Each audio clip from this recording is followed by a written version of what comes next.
to do some, I want to use the same basic texture, like in several of these areas, and just have it seamless. But yeah, so if I can use a huge file, or not a huge file, if I can use this space for the file size, then it will basically save space and make it so that it's not such a beast to load.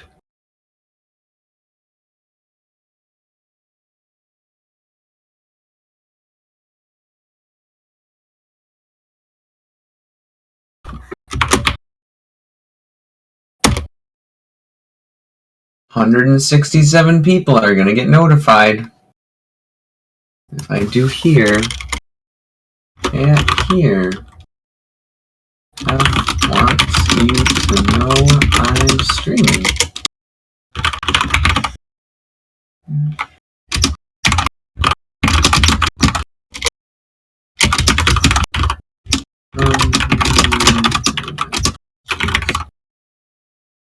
There you go.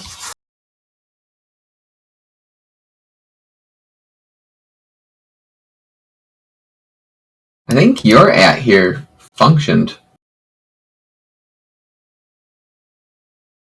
So I just double at here'd. Yeah, because I think that one person, because when so it did change from 167 to 166. So somebody left. Somebody was sick of being at here'd. Anyways, let's see how far. Yeah, so I'm still using the same kind of like cobbled texture that I found online, which is a similar concept to what I think that we should probably be shooting for. But I was just using it to have it try to like make sense. So my goal for this stream is to break this apart, which I think I kind of paused at actually the pulling apart part. Like I've marked all the seams and I started organizing the meshes down here, and that's as far as I got. So I want to finish organizing the unwrap, and then obviously start and finish the texture.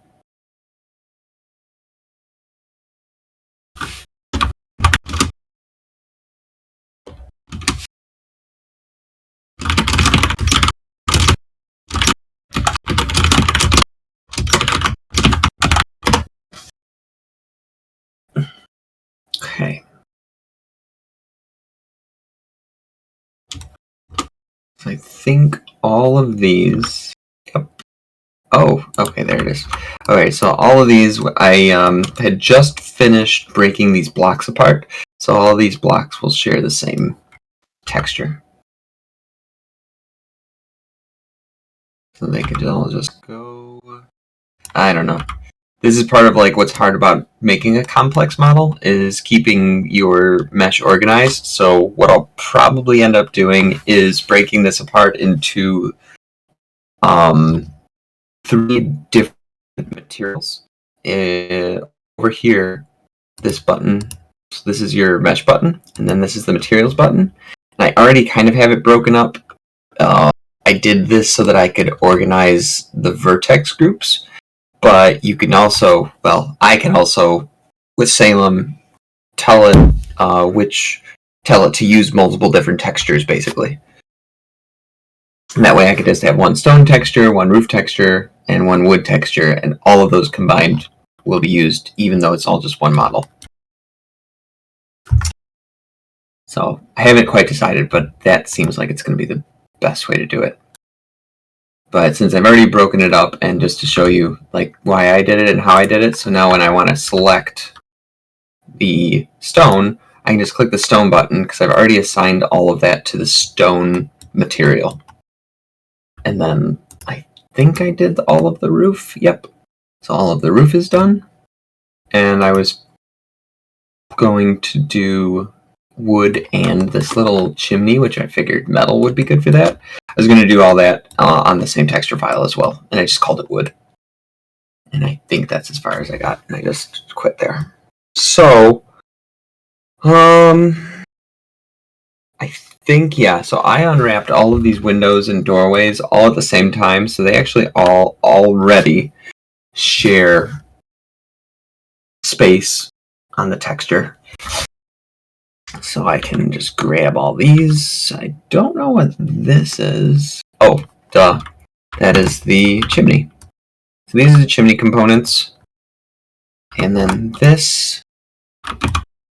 Okay, so what I did is I separated the door because I figured I would make the doorway look much different, right? Like the doorway's gonna have a door and stuff like that.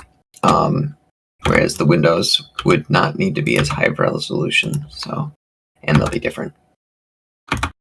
Image and probably have that shady blue that the hovel windows have.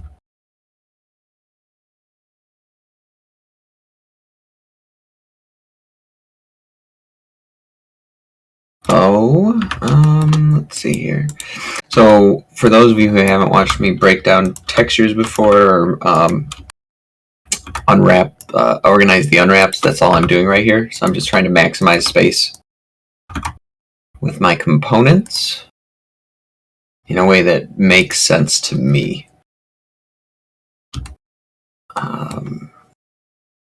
Like, I don't think the door needs to be that big, but that's probably good. And then, I'm gonna guess this isn't actually a good way of laying these out, so I basically want them to fit within a square. And then I will maximize that space afterwards.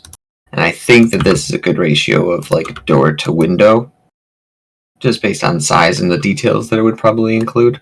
So all I have to do is line up the chimney components, all of the chimney components, in a square. Like that, basically. I think I can grab the roof, put it upside down, and save space. Yep, like that. And then I grab everything, and I increase it. So I just like fill out that space to make it more efficient use, like that. And I have there's some dead space here, and there might be a better way of working this out, but I don't know, I'm pretty satisfied with that. So that is the wood. I think what I'll do,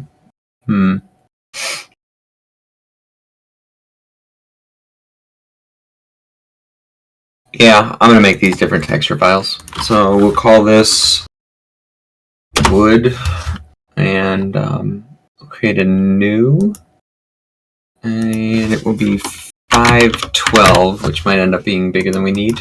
We'll call it wood, and we'll make it, I don't know, green. And this is just so I can tell it apart, because I'm gonna open it up over here too.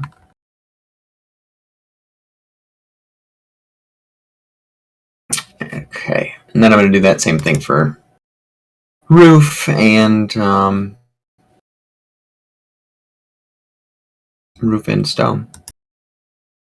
So this is all the roof texture. Yep, everything's unwrapped there. And I guess I'll just, I don't know, do that same thing. I'll organize it so that it kind of makes sense. I don't know what this is. Oh, those are the roof, like, tiles. Okay, I'm gonna make that a little bit bigger then. Okay.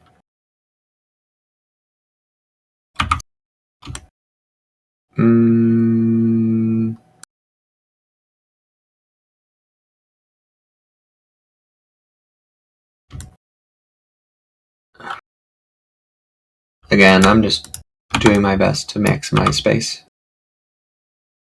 I think I can fit that guy right there. Yes, I can. Oops. And then this guy, I'll go down here. And that will go there.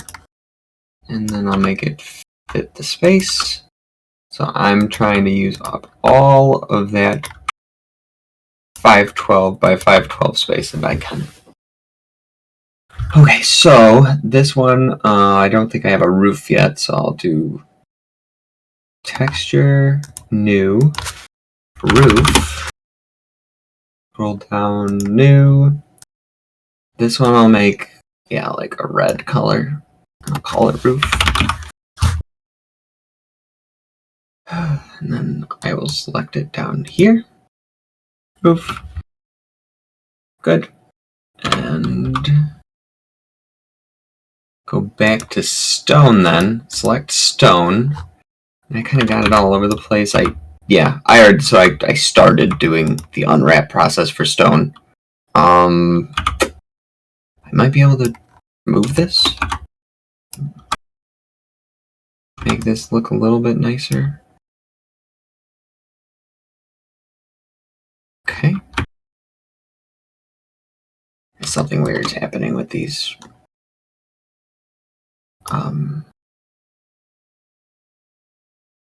This is where, oh, I know what I did. So I tried to open it more, like you would open something that you were sewing. So I tried to put these darts in it, but what ended up happening, because they're expanding, the darts actually went the other way. So that's what you see here. This is overlapping. So I'm going to have to deal with that. Don't know quite how I want to deal with that, but right now that's not good. It won't texture properly. Might be able to just do it manually.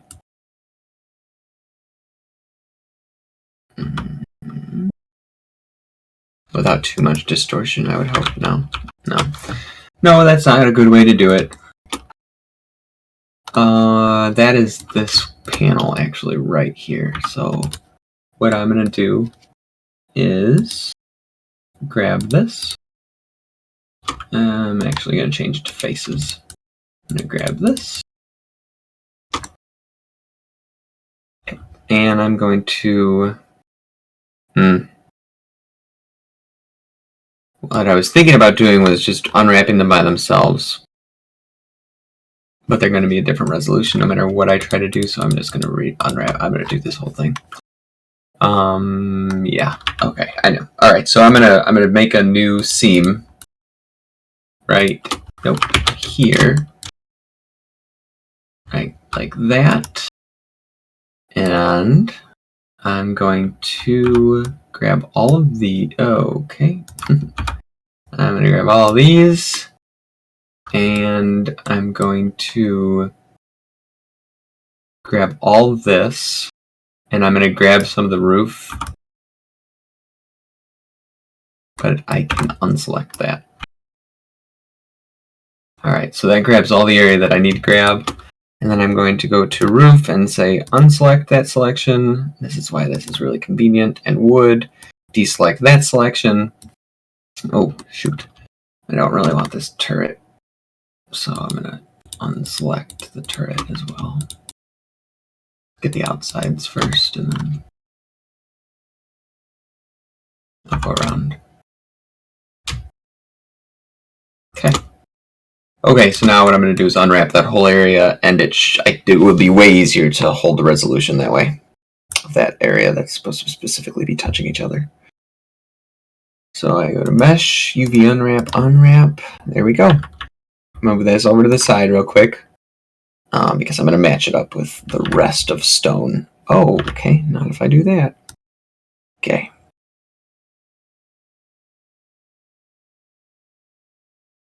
Okay. I had it kind of like that, and it should be about the same. So I'm going to actually use this little window right here, because those are about the same size windows. And so when I have them about right, I'll know that I'll be just fine. Oops. Alright, so now I will separate these little panels so I can place the other one where it should go. And since I'm hand drawing this texture and I'm not trying to make it fit like I did with the I think I sent pictures, but I was playing with the stove recently and I used the existing texture for that, and I consider it a big no-no now. I used to do stuff like that all the time, try to make the model fit the texture. And now, though, as I've gotten better with making textures, it is just such a pain to do that. But I wanted any change I make to the stone stove, I wanted it to look similar to how it looks now. So, I did it. I did the bad. I tried to manipulate the texture, and actually I got it to work, but it's not something that's a good habit to do when you're doing stuff like this.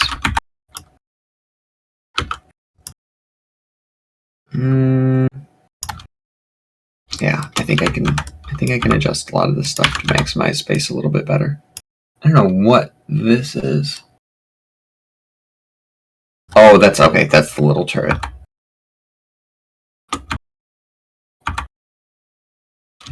So I guess I'm actually gonna have to move the turret around.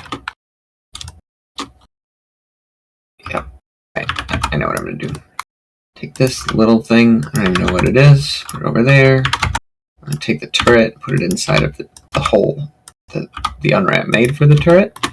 Take this, gooch it over here. I don't know what this is, but it can live over here. Okay, so now I can just gain a few more pixels of resolution by increasing it to, again, maximize that efficient workspace. And we good. That looks good to me.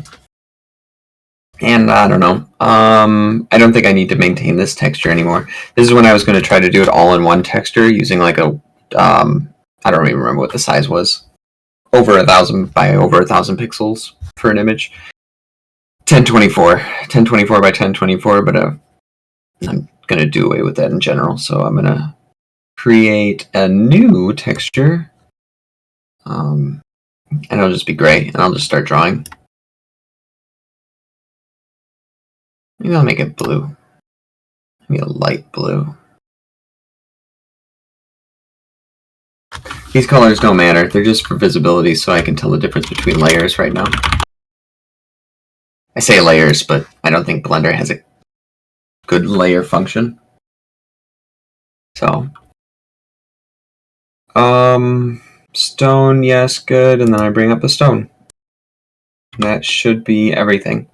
Everything except for these rocks, so I'll probably put those rocks onto the wood and now metal texture as well, but I'm not going to worry about that yet. I'll just start digging right into texturing.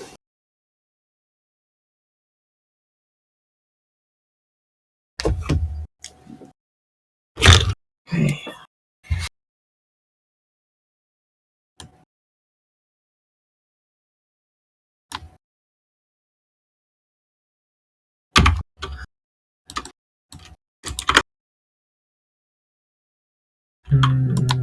Okay, so texture paint.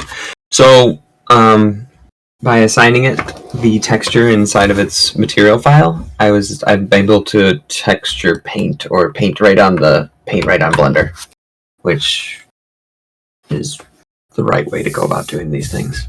There's other ways. I think Jorb uses another method. I can't remember off the top of my head what he does, but I've seen him do something where he didn't have to do texture painting. He painted in a different way. So, but he, I think, has an even older version of Blender than I do. So it might not be something that is doable anymore.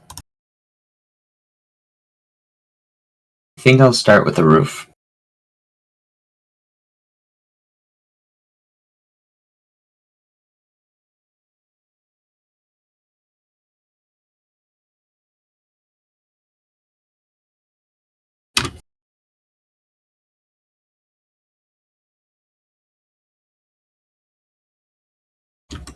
Is this Smurf Tower? It is right now.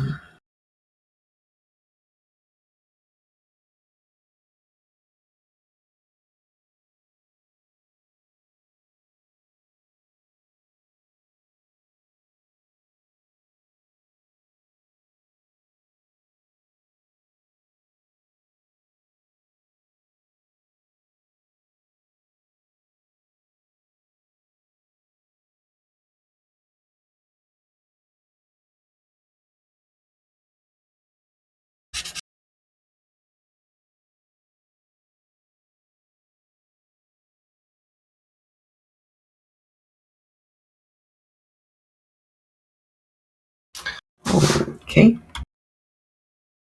Roof.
So I'm thinking I'm just going to try to like make a tile texture.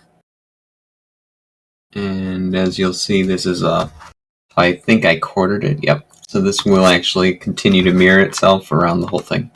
So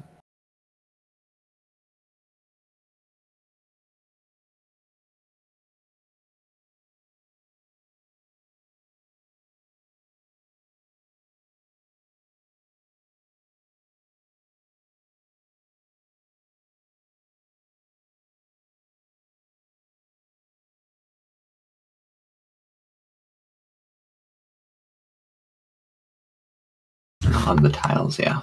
I'll have these tiles get bigger as they go down, I think. And yeah.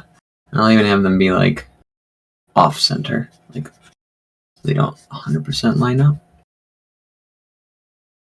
Yeah. They'll get nicer as they get easier up at the top, but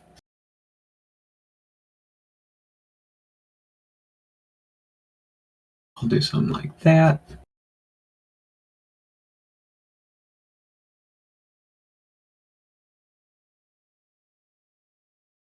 I think that'll look good.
Like I said, so Blender doesn't really have layers. Like for anybody who's used to working in GIMP or Photoshop or PaintNet or something, it does functionally have layers, but they aren't something that you can just toggle and play with. I'm sure that maybe current versions of Blender do, and I really, one of these days, should consider checking that out. But for the time being, it's easier for me to do what I know, since there's so many things that I don't know.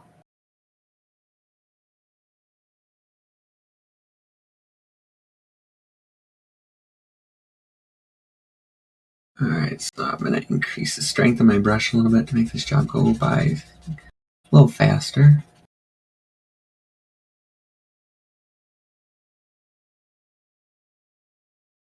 I'm hoping that by doing it this way, this hand-drawn kind of style look, it will actually maybe simulate some of the shadows as I go through, and also some of that wood texture that I'm hoping that the roof tiles will have. And of course, like, you know, it'll be so big and you're never going to be probably looking at a tower from this angle or any of those angles. You're going to be looking at it like, you know, like this, like, you know, with your guy, even if you zoom out. So.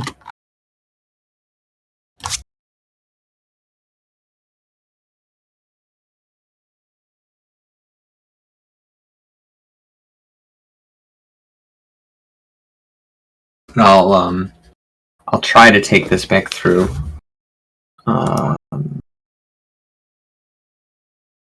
Photoshop after I'm done, and maybe simulate some shadows, get better, because there's not really any kind of difficulty in knowing where the shadows are supposed to be in something like this. Like, they should be under here, but again, without the layers, it's going to be a little ham-fisted to try to do that in Blender.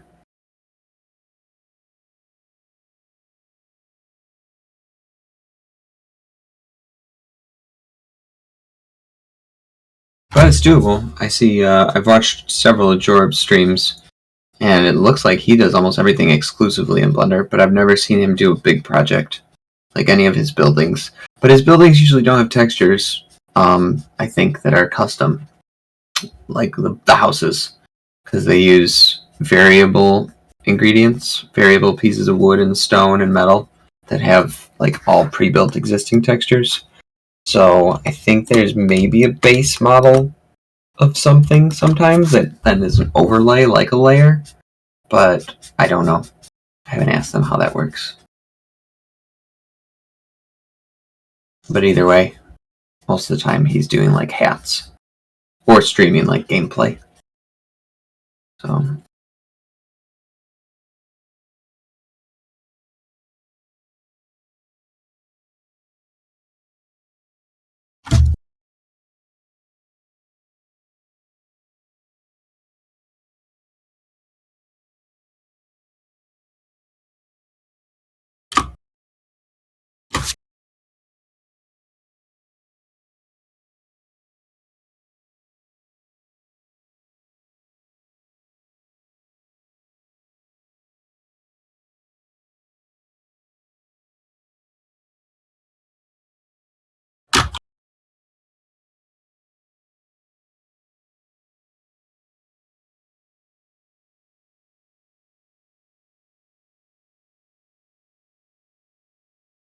oh, sorry, I was on general chat. I just jumped over to the Marp stream. Yes, Thyra. I'm using Wacom.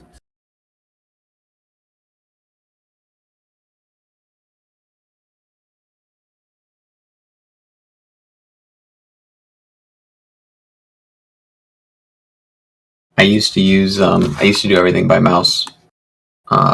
Several of the textures. That's why they look probably why they look bad. A lot of the icons, the early icons. It is. It was. So like the Salem crappy meal and the French fry. Anything that has like a just looks way more like pixel art than it should is probably something that I did with a mouse.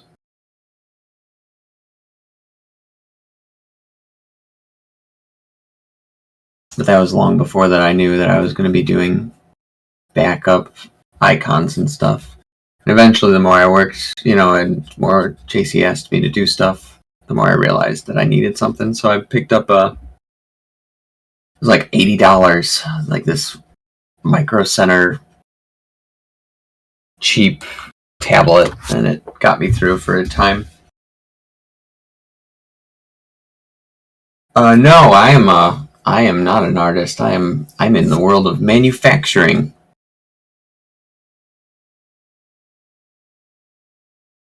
I work in an office.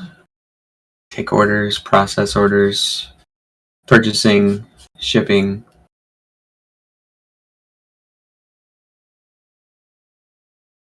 I have no actual art training.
You want a door for the library. The library was originally not intended to be a player building. And I still don't know if I want to keep it as a player building or if I want to make it into an actual function in a town. Like, whether or not it gets used on Providence or if it's something that, like, could be a building that you guys do stuff with. Yeah, I wanted to have the library, but the actual building itself obviously isn't finished. So, I had to deal with it having some kind of makeshift means of keeping you people out, but clearly that doesn't work. Where there is a will.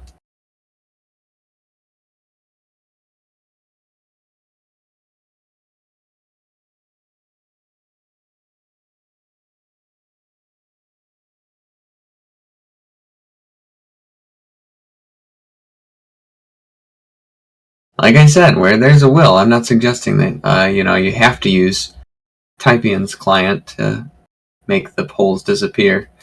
I know that it's possible to get in. I just wanted to discourage it because, originally I think I was trying to stop you guys from going into buildings I didn't intend for you to be in town because, shenanigans. But now it doesn't really matter. So really, it's just a question of when I want to get around to figuring out what to do with the library, which, no offense, but it just has not seemed like a priority. It seemed like it would be a cool thing, though, Not necessarily even for books, but just as a place for something.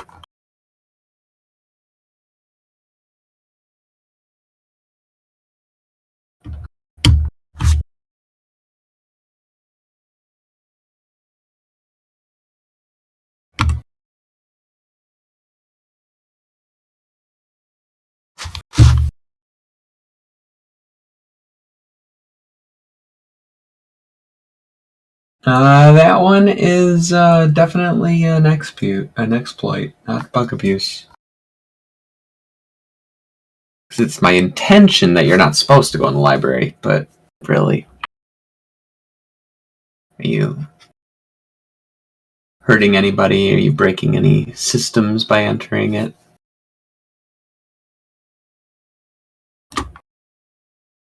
What happened here? I might have taken that at an angle or something.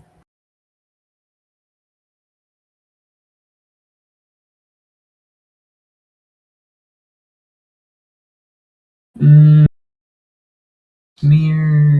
Yeah, get that down.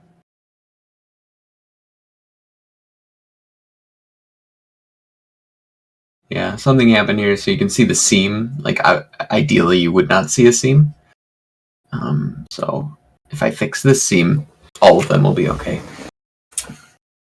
But so yeah, sometimes if you're when you're playing with Blender, if you're looking at something from an angle, it will apply that whole brush stroke as though it were on an angle. So even though I have this little brush, it'll apply a broad brush as though I've imagine like a can of spray paint, shooting a can of spray paint at an angle. Like if you shoot it straight on, it's gonna make a circle, but if you shoot it at an angle, it's gonna make a cone. Smear, spray.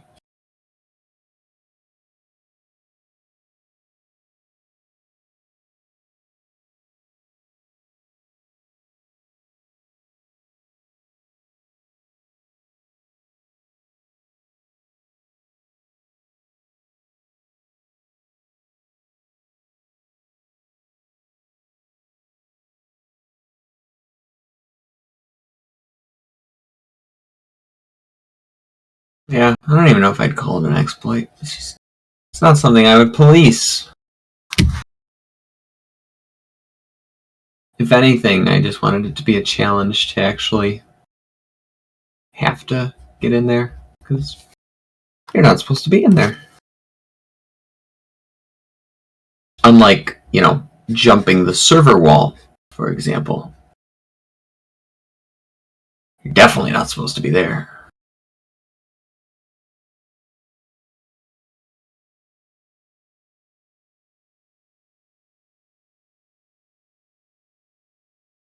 Yeah. But that gives you some kind of unfair advantage. I mean, even if the game didn't shut down, which it would if you jumped the server wall, existing out of bounds is something reserved for gods. I made this line a little chunky.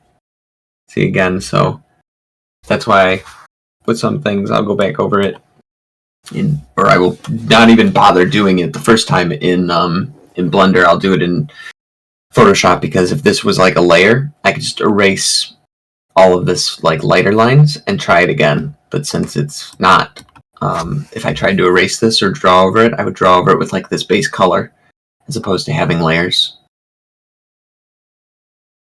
So that's why I'm complaining. I just want Blender to have layers.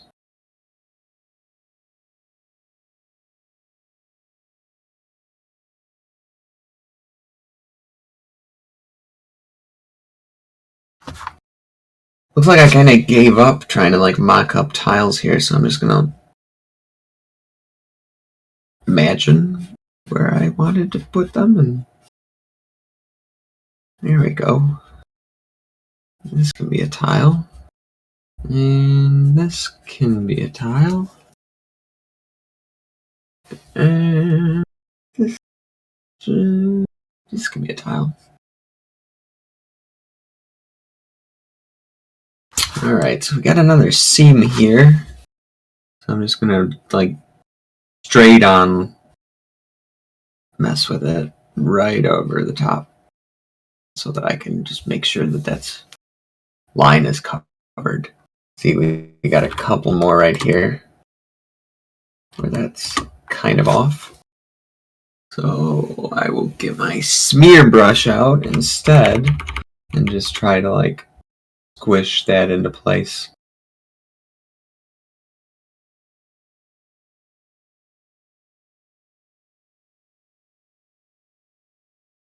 This is what cheating looks like, everyone. You don't need to be a good artist to cheat.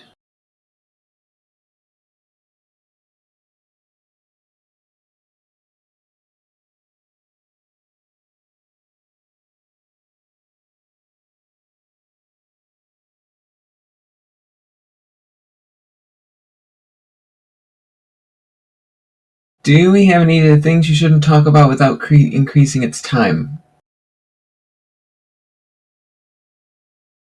I don't understand the question, Hef.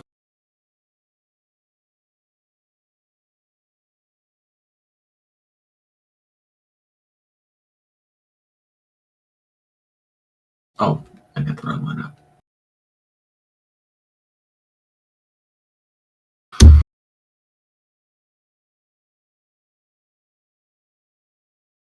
Good.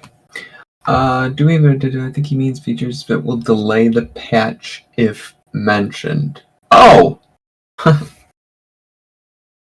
that counts as asking. So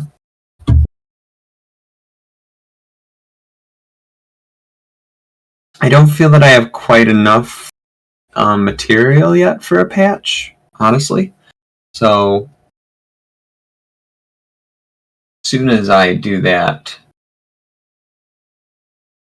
like as soon as I have stuff to put in, like finished stuff. There's a couple things that are in the works. Not ready yet. Not something that I would want to release yet. And then the rest of the stuff just feels shallow, like it's not worth the patch. Obviously, there's that fix to the crabs, but it would be a pain to separate that. That would be something that like Loftar could do super easily, but I don't know. Like it would take me a couple hours to figure out how to separate things, and then I'd probably lose what I was working on. Shop rework is dreamt of, but it's not on the way. Until I like get into how like I can update the shop, but until I get into like how the website can be organized, or how the shop specifically can be organized differently. Like, I can't make any promise for a when, but it is something I would definitely want to do, because I don't know. I think we've given it a good go for the way that the shop is currently built and the packs and everything, but it's going to take some serious thought and consideration to how I want to unroll something different, because if I do make it more of like a mall, of like you get to select exactly what you're looking for and exactly the items, and put, release a bunch of, clothes and cosmetics. Like, there's other systems that I would want to change. I've talked about it in the past, changing the way that the packs work, like the Undertaker shovel, for example. So instead of having items that work better that are only accessible in the shop, giving like that as a one-use thing to make your character better at that thing, if that makes sense. Like, forever, indefinitely, until it dies, like, your character is just better at shoveling. So you wouldn't need that Undertaker shovel. And then tools that are offered on the shop would just be cosmetic. Whereas, I keep going back to it, but like diplomas. So let's say like Master Shoveler was a diploma that you could buy, and it just made your character better at shoveling. And I'm on the fence about it, because on the one hand, it would be, cool, to just do it that way. It would be a lot cleaner. On the other hand, it would be a pain, because for raiders and stuff, because you couldn't steal that. You can't steal like an ability from somebody. So, and I don't know how I feel about that. So until I figure out all those things, I don't see a lot of value in overdoing or overhauling the shop yet.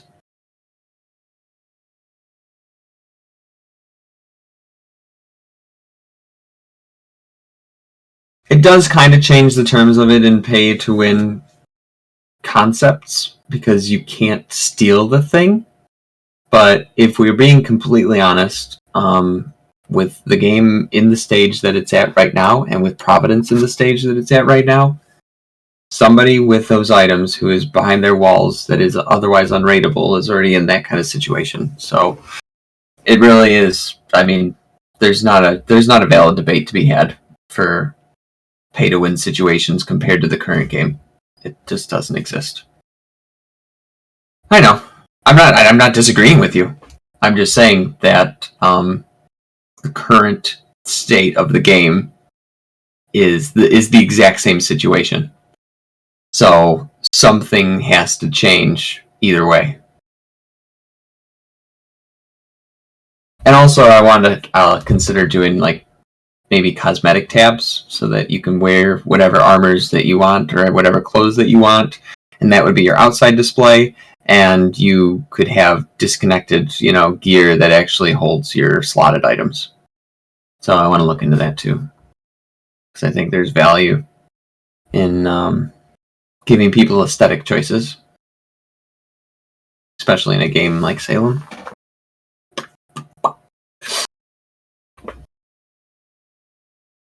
What was I? Oh yeah, dark.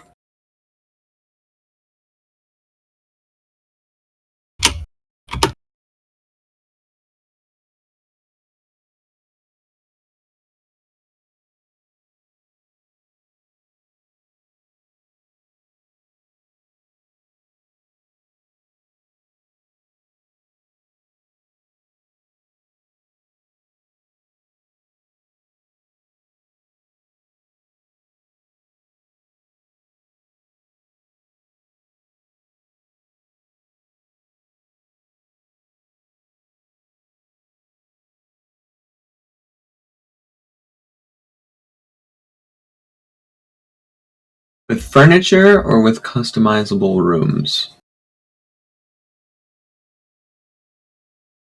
Yeah. We definitely, like, I mean, it's beyond me just to jump in and understand, but we had customizable rooms figured out. It was just a matter of implementation, testing, cooperation on Loftar's part, and like, but it was all factored.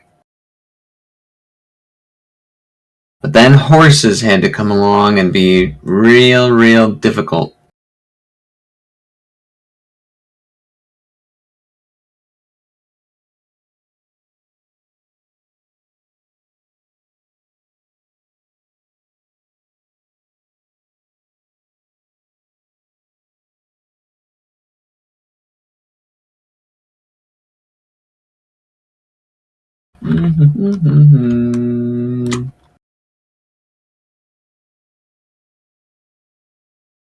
Colliders inside houses, like the ability for you to build something close to a wall but never place it there is kind of ruining the whole space optimization. You need to rebuild the whole thing to place it close to a wall again.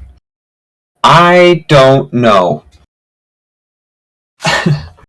That might.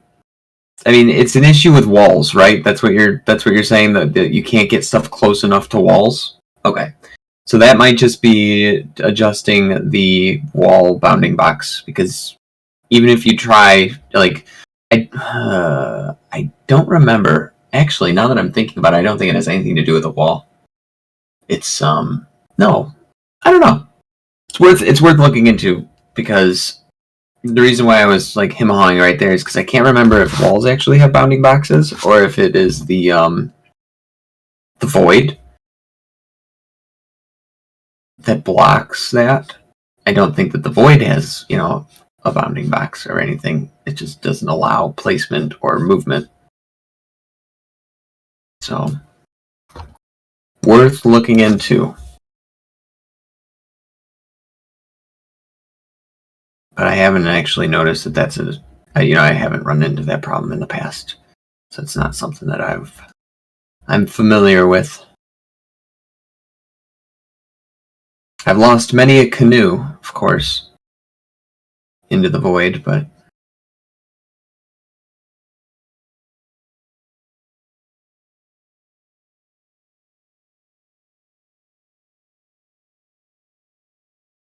oh yeah, I can read the questions.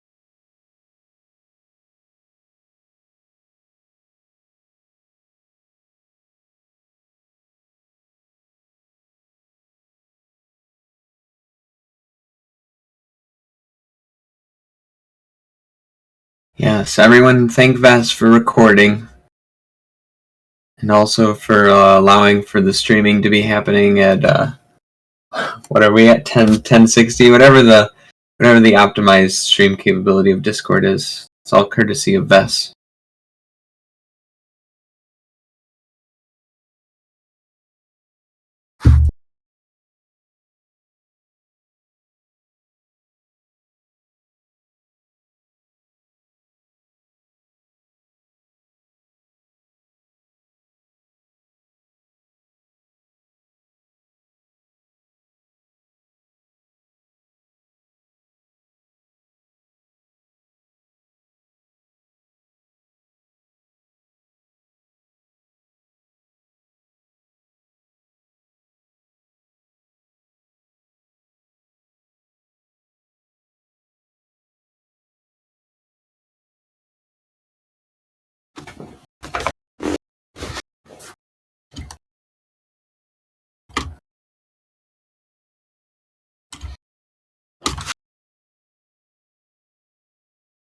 I feel like I keep finding these offset seams, and I don't know why this is happening.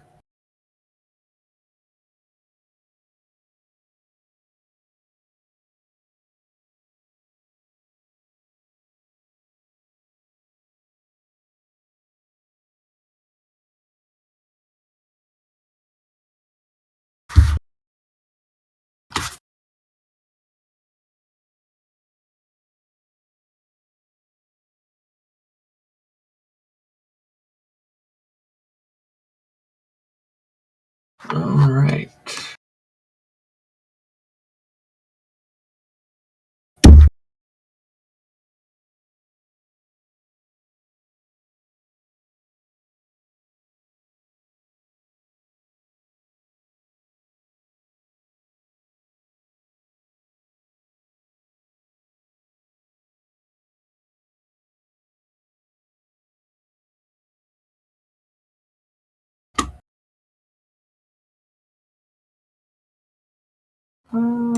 What is this?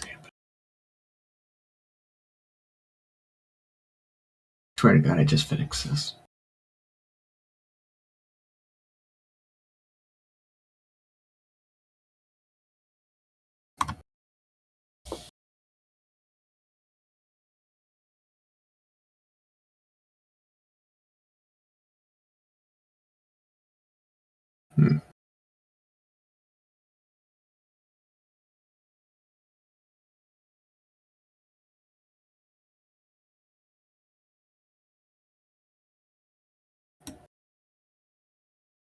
I should probably, actually, now that that's done and looking at it, I think I can steal. So I'm switching over this to view real quick. I'm going to go to edit mode. Like this. Change this to roof. I might as well save this before I lose it or something horrible. Okay. I think I can select the roof that's down below and just steal this image. Maybe. Select. Yep, that one.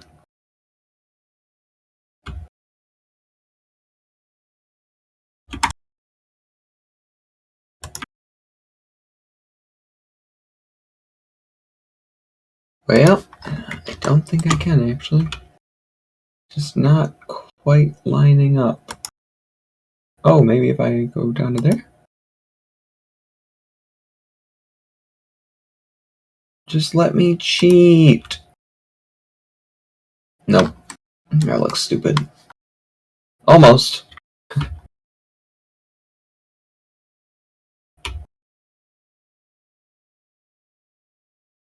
Hmm.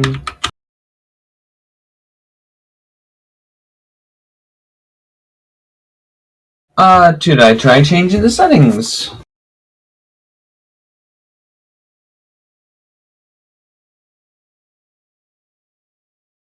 I can try. Let me see here.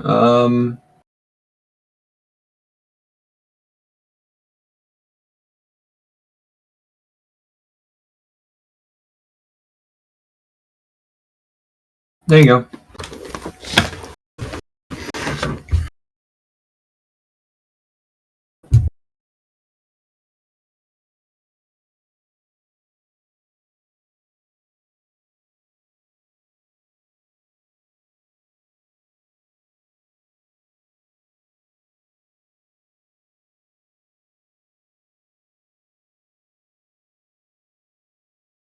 Good.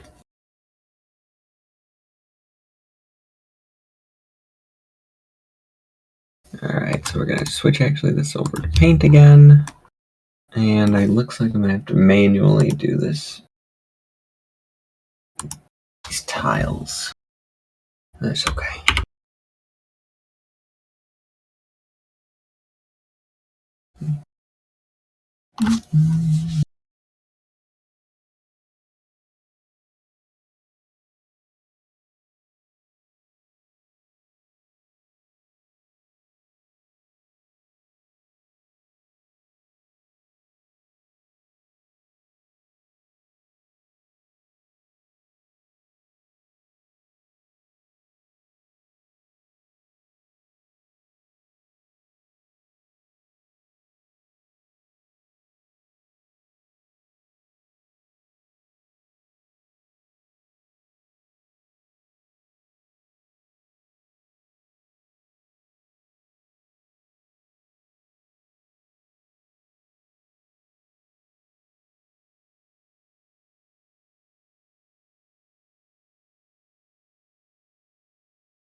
Calvex asks, is that a house? Kind of looks like a mushroom, but with roofing tiles. Poolsies, yes. Yes, it is a house. It is or will be the stone tower. I had originally shaped it like a normal house, and I believe it was Vess who said, Marp, that doesn't look enough like a penis. Could you please make it more phallic? And I said, sure, I'll do that. And then I did that, and he said, okay, but it doesn't have a bend in it. I want it to have a bend in it, like a penis. And I said, oh, okay, fine. And so I basically just made it a penis.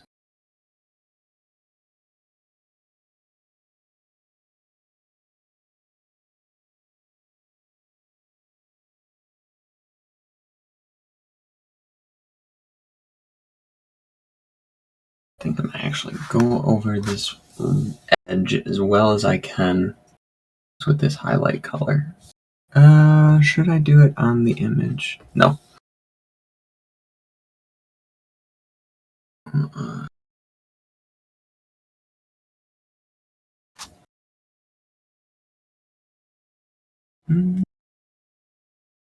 don't seem to be drawing at all. Oh, there it is.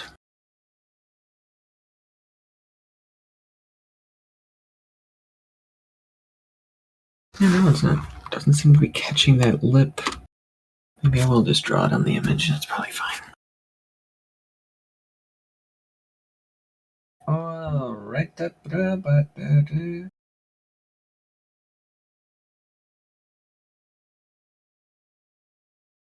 Halifax asks, where will this new building be at? This new building will be at your build menu, and you guys are going to be able to build it.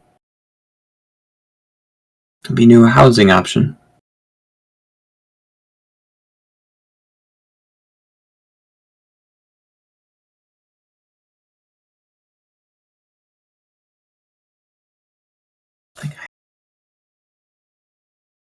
There we go.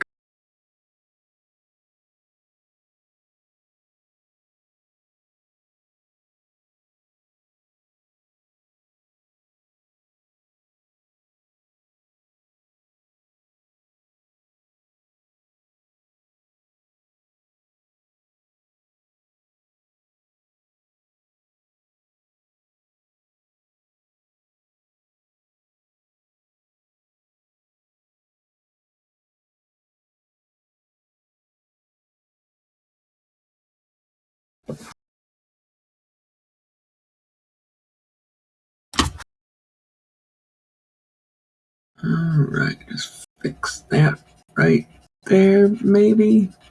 No? No, oops.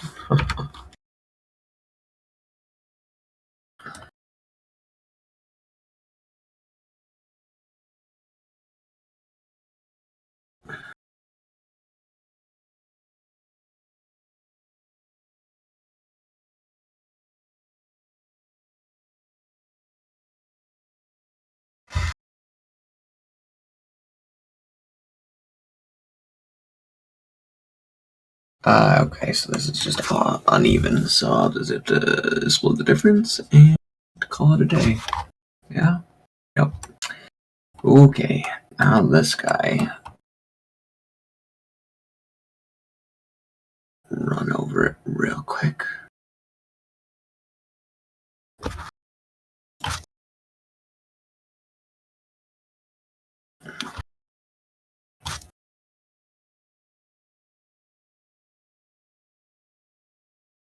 Okay. Alright, now I'll just put the dark lines on this, like the other one, and that'll be the end of the top of the roofs.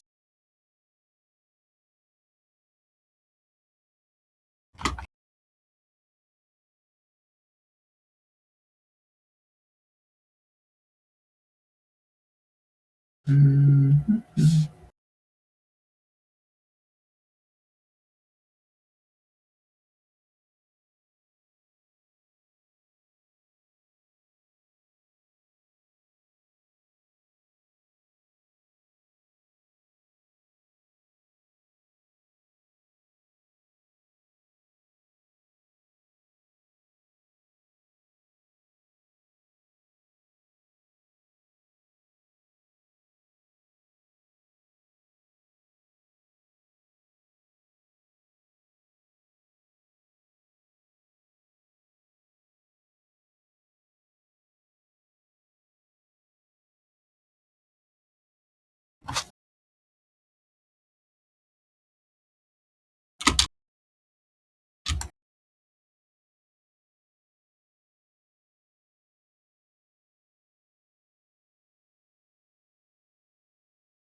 Okay. All right, I think that's the roofs. Quite nice. Can't think of anything else to add. It looks pretty good. So I think I will move from there onto the doors. Yeah, let's do the wood. So we will save the roof image and we'll move on to wood.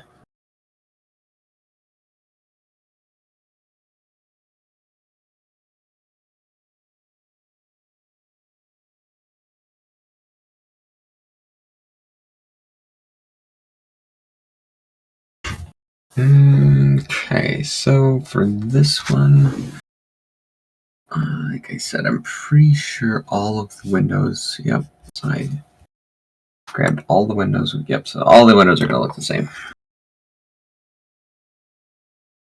I'm going to actually do it on the image here. So I get as close as I can to the edge of where the wood is actually supposed to start. I guess it actually doesn't matter. I'll go back over it with the wood and get close. Yeah, that's better. Okay. Yeah.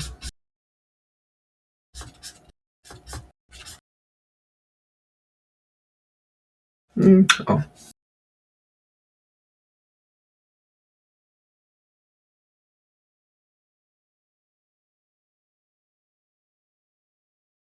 Alright, so the way that the windows on the hovel are, it's like, I think there's a darker area. Yeah, so like they have a dark surrounding. That kind of a glass effect mixed in with some gray. And then it gets lighter in the middle. Okay.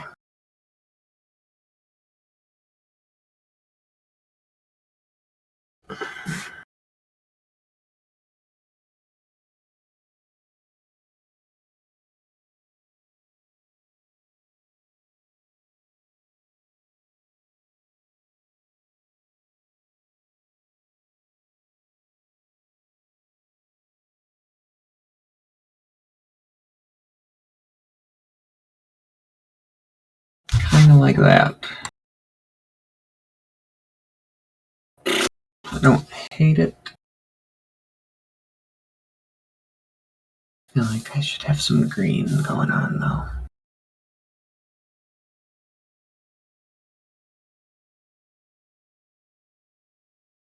Too blue.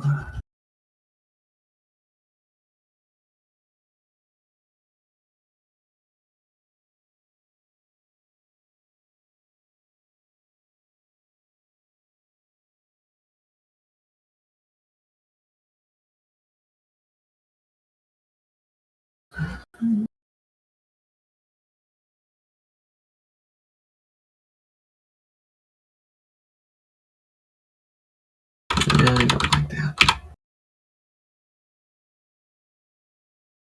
Nope.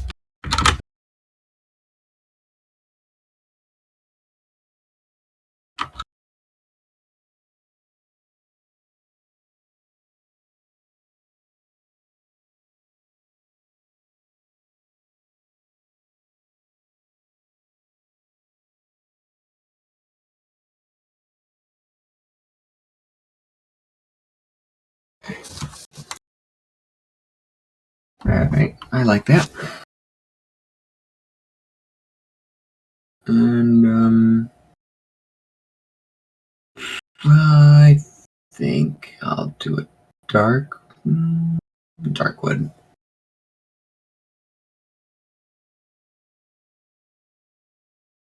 That.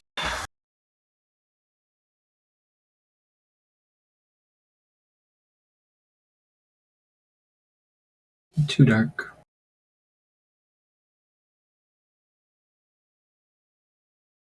Okay.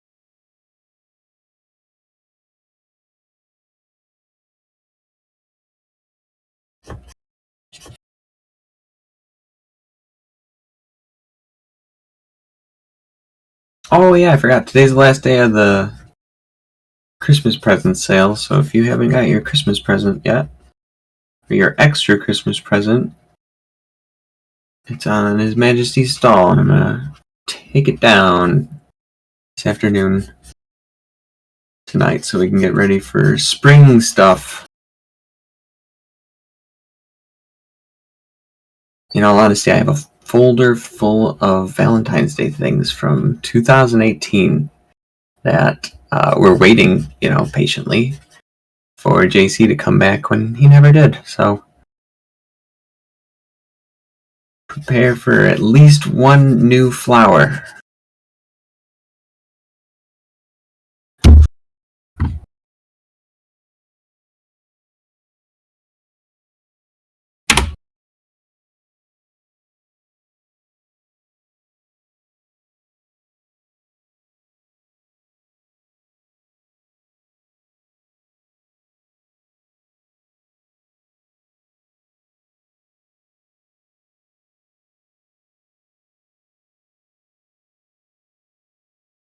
Extra present how? You can go to His Majesty's stall and it is listed. I think it's on the bottom.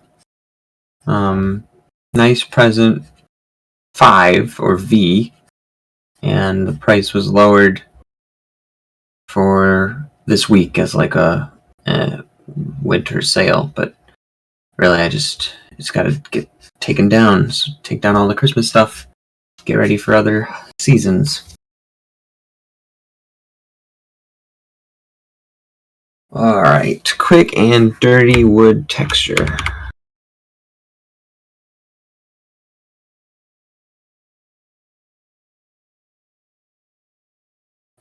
Probably gonna have to, yeah. So I think this is actually gonna be one of the primary colors, so I should probably lift it up a little bit.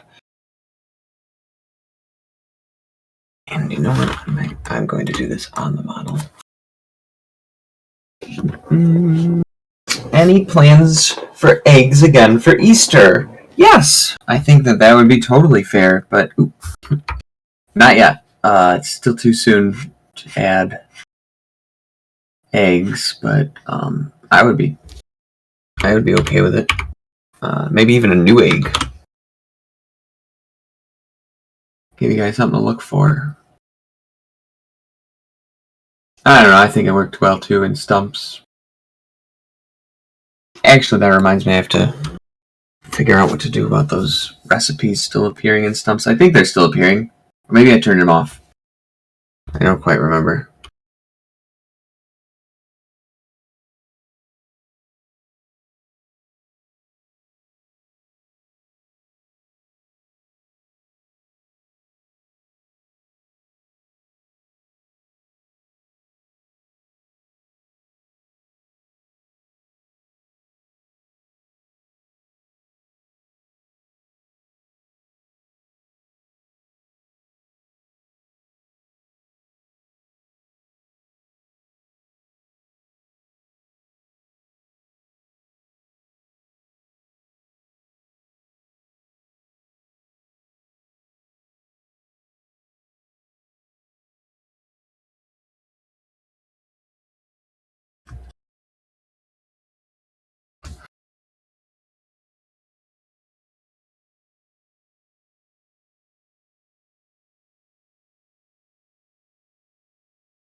Oh no.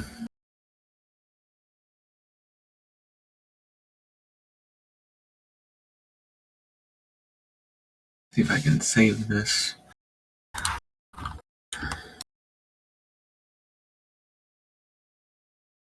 I'm gonna do, yeah, no, I'll do draw, I'll do that, no, that's too big.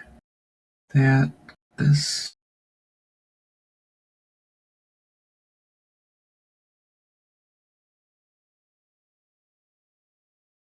Wow.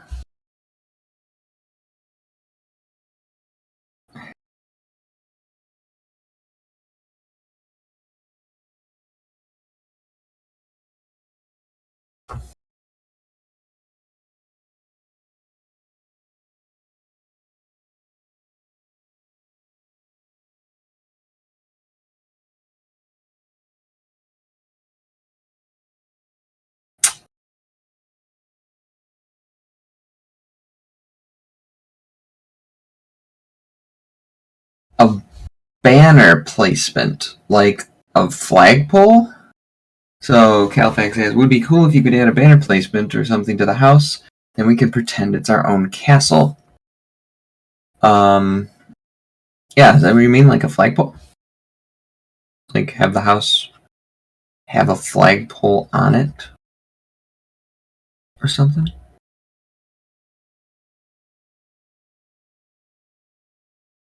Oop, how did that? Nope. Wrong spot.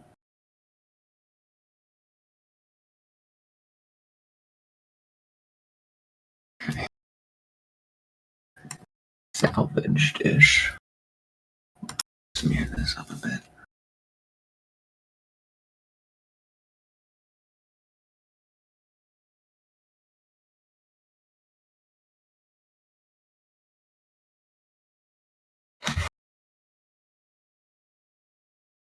Yeah.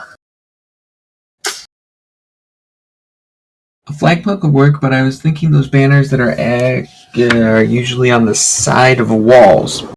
Oh, like the English battle flag, I think, is a similar thing, but it doesn't poke out. It sits like a wall decoration. I don't know how I'd go about doing that. I think I'd have to recreate houses to add equip points, which could be cool, but probably be something that I would sooner put onto walls, like onto corner posts, so that people outside could see. Because a lot of times you have a village or a town that nobody's going to actually see your house, right? Like you're going to see your walls.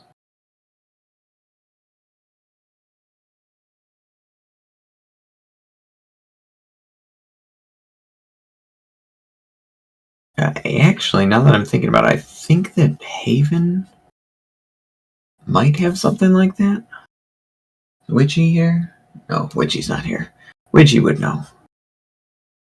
But Haven has, I think they have flags on their gates, but I don't think that they're customizable. Yeah, I think that's what it is. So,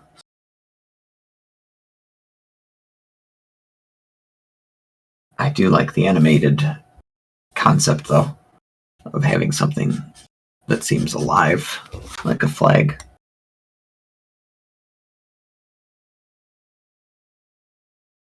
Okay. And that is why we duplicate our textures. Look at that.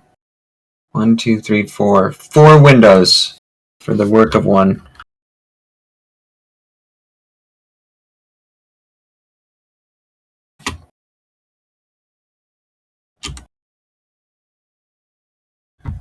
Remember to save it. All right, fine. I will. Let's save it real quick. Save as image. This is the wood image. Good. Saved. Yeah, maybe it's visitor flags. Maybe that's what it is. Yep, there it is. I just like that they're animated, honestly, but I don't think that they're customizable.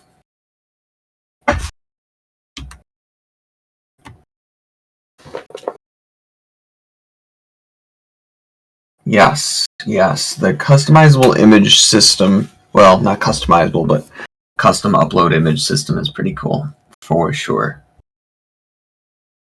Oh, do I want this to be wood? Do I want to build a wood frame for this door? I don't think I do. Mm.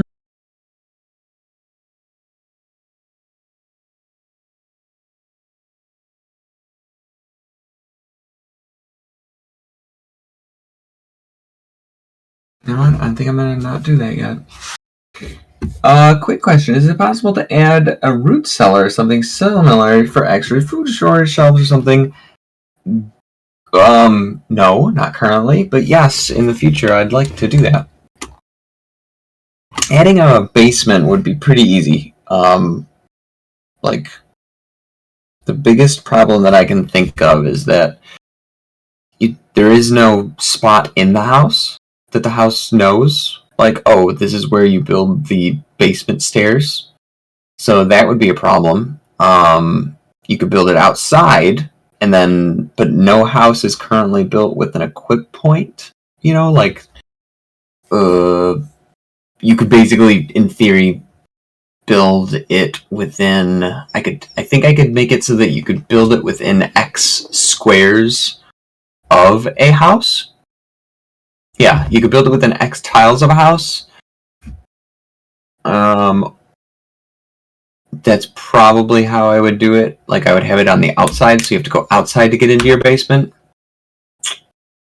I don't know, but yeah, doable. But honestly, yeah, use the stove spot, right? You have to you have a stove or you have a basement. You can't have both. Too much. You could add a stove spot, but I would have so no existing house would basically be allowed to have a basement if I did that. Brick house. Oh, excuse me. A brick house's usefulness is in its absurdly large size, second only to the church and the barn. I don't know. I think I'm more inclined to do an outside basement. Gotta go outside. The windmill is more space efficient than the brick house as well. Oh, there you go. Go live in a brick house, or go live in a windmill. Yeah, no, I don't. So making add bigger houses. Hef says so. Adding bigger houses isn't really a good like clean solution because like the concept of infinite space and infinite hoarding inside of a house just doesn't make sense. Um, I mean, that's kind of what I'm trying to do with the tower is to make a bigger house in theory, but expandable housing, which is what we want to get into, is beyond me. Like, it is not something that I can do, but I could totally add basements. So if you would rather say no, Marp, I would rather you not do this at all. Like, then I could okay, I just won't do it. But to say like I want do this first, it doesn't make a lot of sense if it's not something I can do.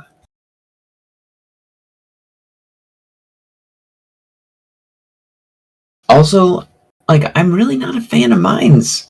Like I don't like Salem's private underground. I'd rather it be a shared underground, like Dreamworld is. So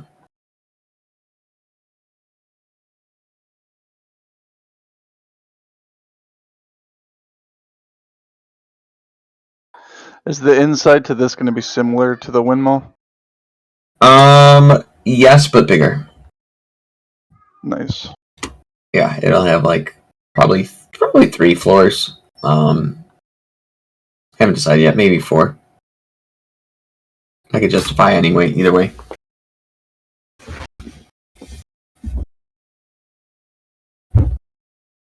I think I could do, yeah. So I'll do the stovetop, I'll skip the door, I'll do the stonework on the tower, and then I'll do the door.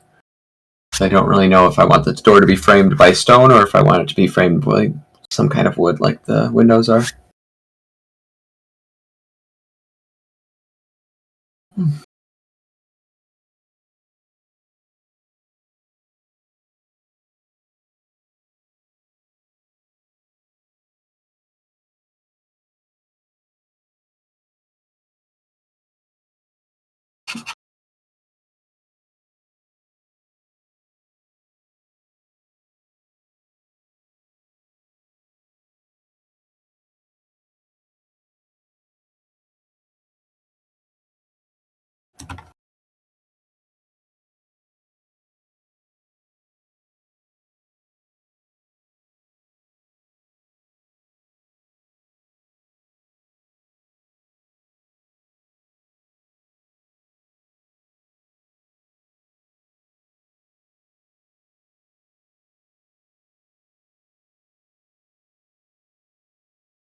Will we be able to look out the windows, or how will the inside look like? It'll be... I don't know, man. Square? You won't be able to look out the windows, because I don't know how to do that. But also, I don't functionally, like, you're not actually living in the outside, you know? So we considered at one time making windows, and I made a window object that looked, like a generic outside scene that would change depending on what season it was. And that was pretty cool. The problem was that you could see it even from the other side of the wall, like you could see it both ways. So it kind of looked dumb. I'm still not against the idea of adding windows, but there's no way to actually look outside because you don't exist in the outside world anymore.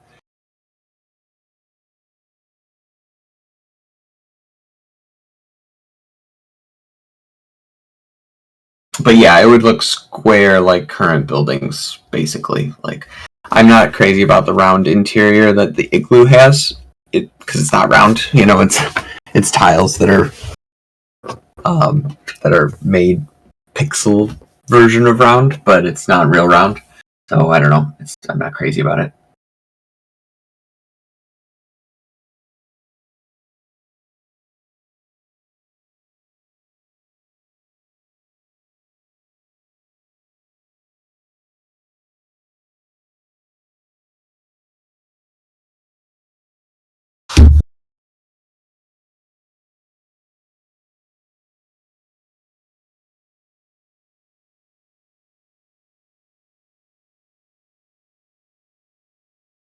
What about a one-sided pane with proper normals? It would be visible from one side only. I mean, I don't really think it's necessary, just wondering why it was visible both sides.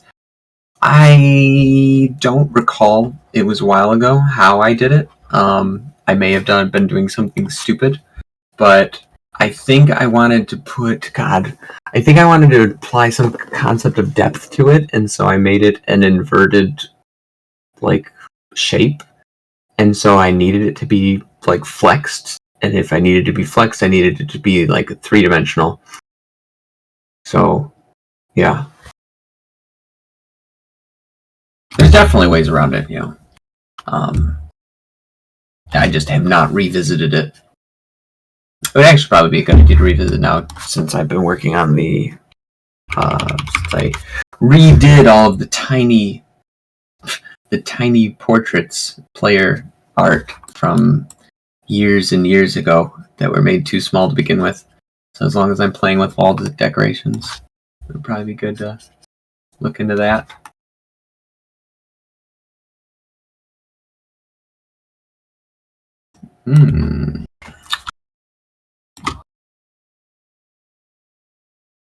Where is this coming from? Oh, over there.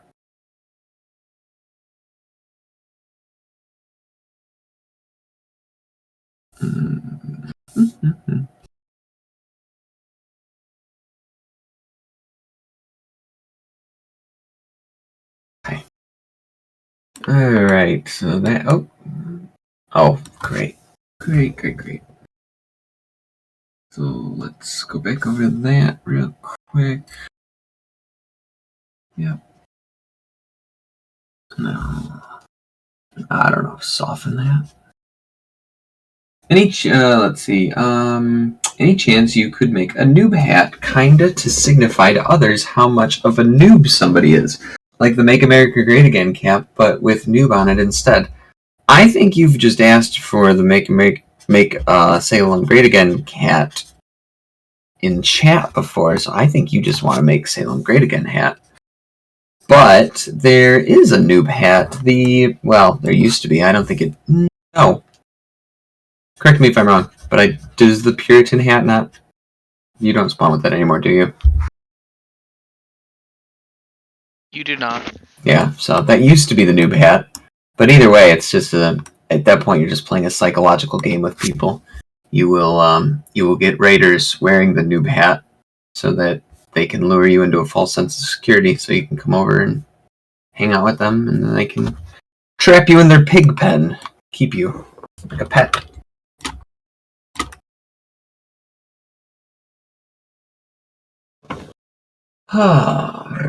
Do we have a dunce cap in game? Yes, we do. We do have a dunce cap in game. I would say you can't remove it when you put it on your head, but we know that's not true, don't we, Pistol Shrimp? Where there's a will, there's a way. Yeah, where there's a will, there's a way. And of course, I have yet to fix that little issue. So, but yeah, there is a dunce cap. It's a god item. We used to use it as punishment.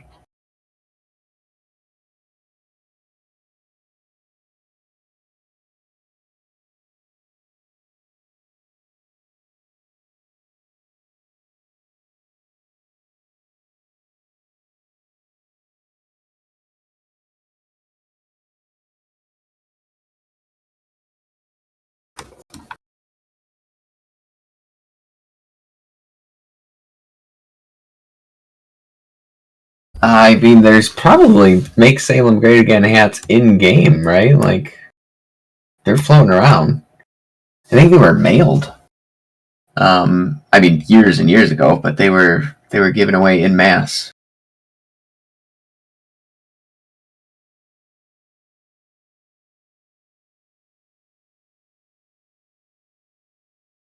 We talking about Salem history? Well, somebody was asking about the Salem Make Salem Great Again hat. Oh yeah, I remember that. That was with the 2016 election. They also had the Hillary Clinton blue power suit. Yeah, that's the one. Yeah, it was given to everyone through the mail. So they should be floating around. If you have enough silver, I'm sure somebody's willing to part with it.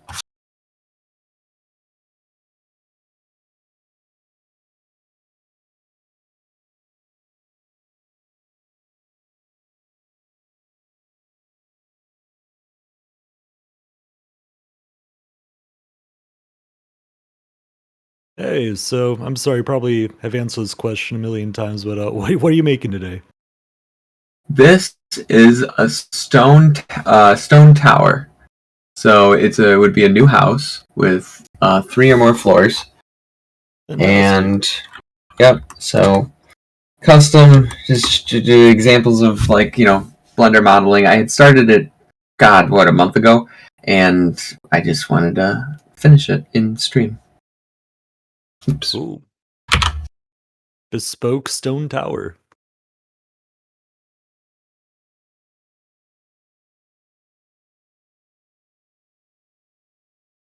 Okay. Any possibility to make it so we can fill barrels directly from well and shallows? Maybe. Like, yes, it's something that I would totally be fine with you doing. 100%. I wouldn't care at all. But, it is beyond me.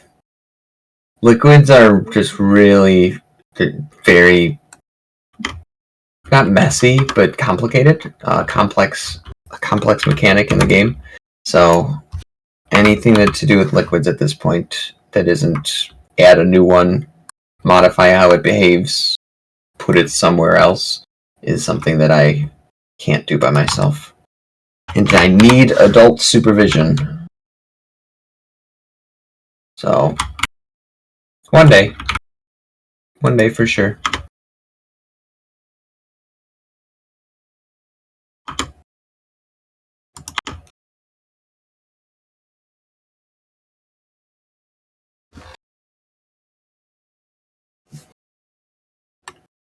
Yeah, I can't think of any kind of reason why that wouldn't be, like, totally okay. We wanted to make water pumps at one point that would autofill the barrels. Like, you could play it, so if you took the barrel, you right clicked it onto, like, not a water tower but a pump, or a well, and it would just fill the barrel. Like, there'd be an animation, whatever, you pick up the barrel and you could go. So that would be an alternative. But actually, is there anything in the game that you right click the object onto something else and it does something other than make the object you're carrying go away.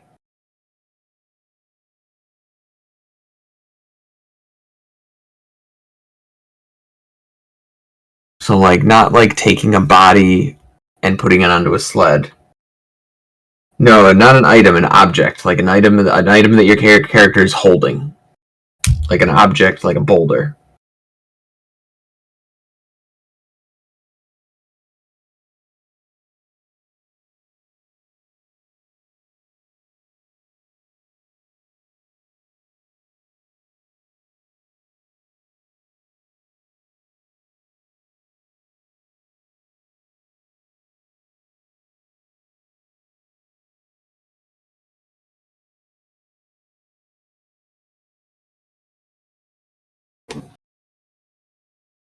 Because if that exists, if there is some, so because then I can backtrace that and basically say maybe, but I think pots are items.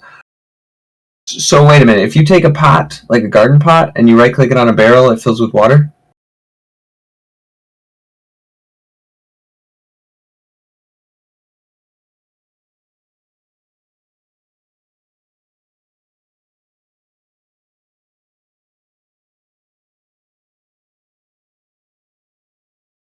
If you take a regular barrel and right click it onto a big barrel, you can fill the big barrel.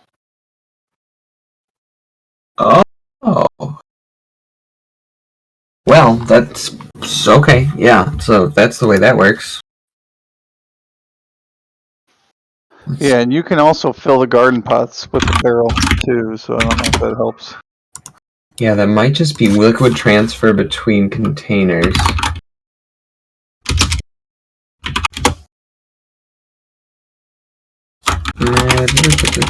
Make item bucket.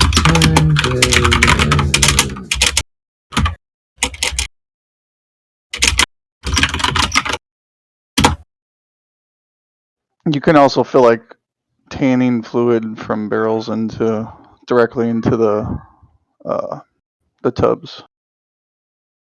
Alright, so if I lift this. Oh, yeah, alright.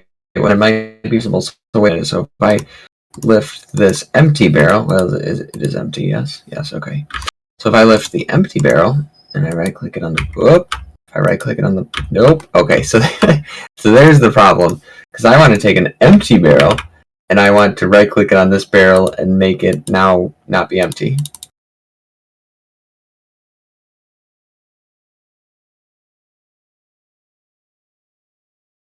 I mean, can't you just lift the big barrel and right-click on the small barrel?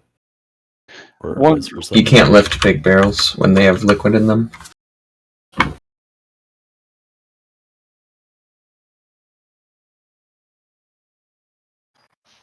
Can you go little barrel to little barrel?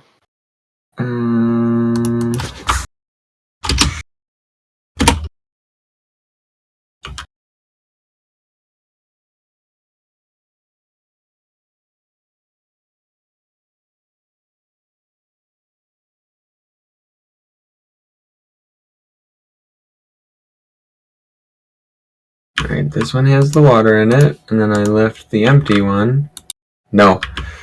So it only cares, so it's only looking to react. I bet you if I look in the code right now, it'll tell me. A0, no, A2, Control C,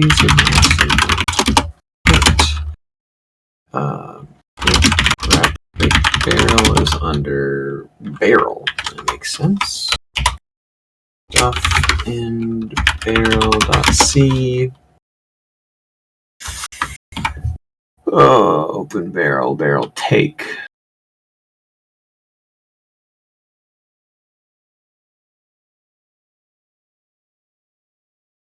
So the barrel, so when you, I'm pretty sure when you take a barrel and you click it onto another container, it only reacts if it has a substance inside of it. Otherwise, it's not even paying attention to the thing you're trying to click on. It's trying to like put the barrel down. So, yeah. I suppose, yeah. So I would have to do a whole new thing because yeah, flower substance. So I don't think there's any container that when I click it onto like a container object, like a barrel, that when I click it onto another container object, it actually takes stuff. And if there was, I could then, all I'd have to do is copy that to look for a water tile. Accepts. So it accepts this. An empty barrel or an empty bucket to a barrel would do it, right? It would, but that's an item.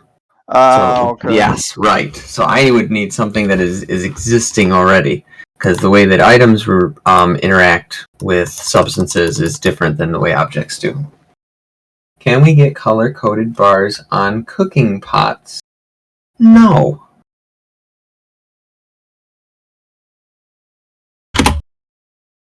Maybe? What do you, You want this to be a different color depending on what's in it? Maybe? Can we add the ability to add oil directly into rose tanning fluid tanning tubs? Right now it requires at least some amount of rose auto concentration. I think there is for tanning fluid. I don't quite understand Thyra. Thera. Thera. You There it is. You can add water straight into tubs filled with normal tanning fluid, but for tubs filled with rose tanning fluid, you can't add vegetable oil inside. It has to be turned into rose tinted tanning fluid before you can add it. So there's no way to dilute concentration directly in the tanning tub. Oh, maybe. Concentration is messy. Like, the code for it is messy. It's old code, maybe. It's a small quality of life thing anyway. Yeah, no, it would be, I'm sure, for that industry. Yes, I would have to look at it to see how complicated it would be, but, so, strong maybe. Can we dye chests, like as a way of organizing chests by color? It's on my list. It was an idea presented, I think, by Pistol Shrimp a couple months ago, and it's a good idea. I just need to figure out how to do it properly. So there was a recommendation by him also of like a paint industry, and I liked that, but I have to see how to basically to make sure that I can change the texture of a chest or any object and not mess with its insides.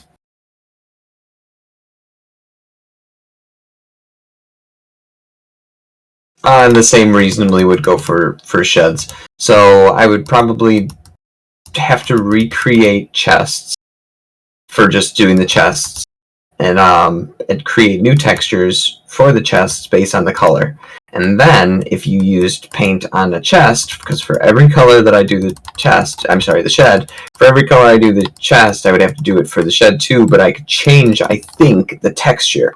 So, for example, let's say I remade the shed so that I took away the green and I made this top color basically match the side colors.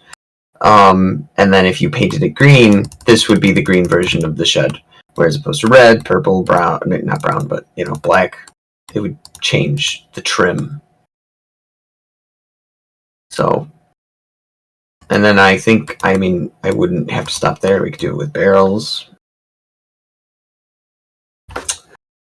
Yeah, so there's a file, or there's some kind of file somewhere that puts the color code for certain fluids, and I'm definitely not going to go into trying to, make every fluid have a color, because I don't want to do that. I don't want to do that at all.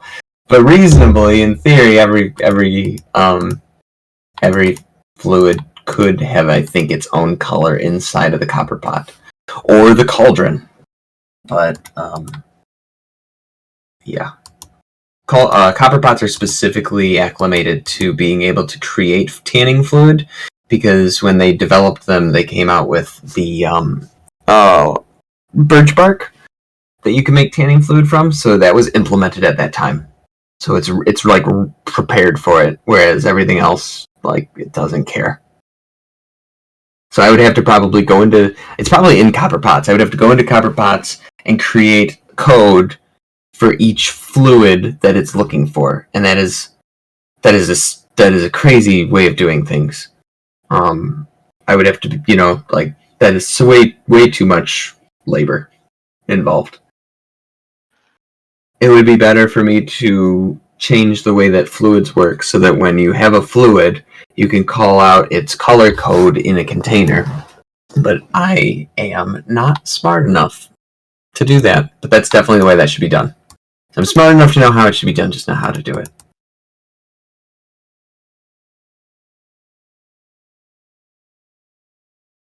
Yeah, cauldrons are just broken right now. I have a request in to Loftar to fix them because it's beyond me, and they're broken in general. I want them to behave like copper pots. There's no reason they shouldn't behave like copper pots at this point. I'm not going to create a new industry out of it. How's Loftar doing these days? I haven't checked in on the whole Jorb Loftar thing in years. He is good. I mean, he's Loftar. There's no. He's unflappable. He's a constant in a world that changes. No, is he still making games? Still making Haven and Hearth? Yeah, they're both still active in Haven. No way. Cool.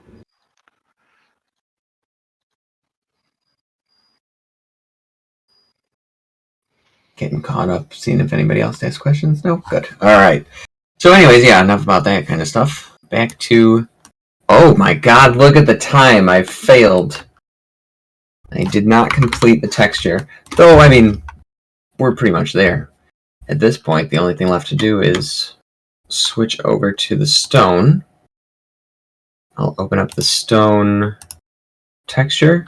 And so the idea behind this would be to just create, without ruining the other textures. I really do wish, yes, actually, I can do that. So I go to wood, and I save wood.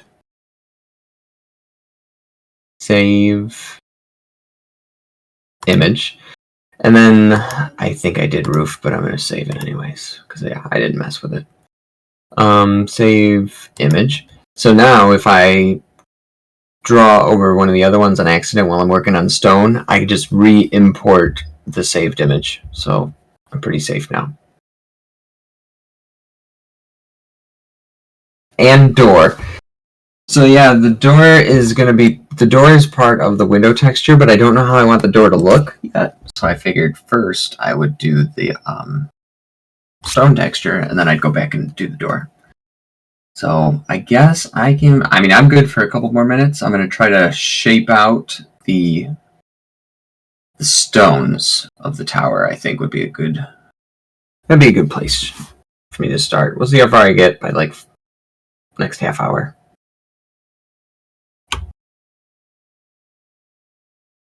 Okay. No, that's not how I want to start. First, I would start with the color of the mortar. So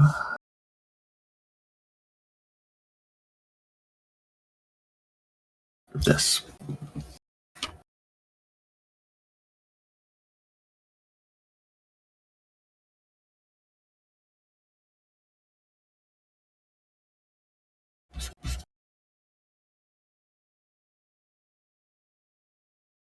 Okay, does that even do it? I don't think that finished it. Okay. Now we can do the stone. I'm going to give it a little bit of color too, like leaning into blue.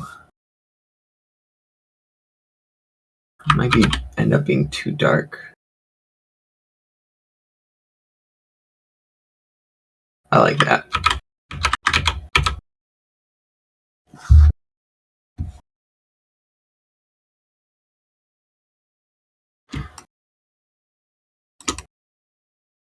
It's going to be stone, so some of them are going to be oblong pieces, I was imagining.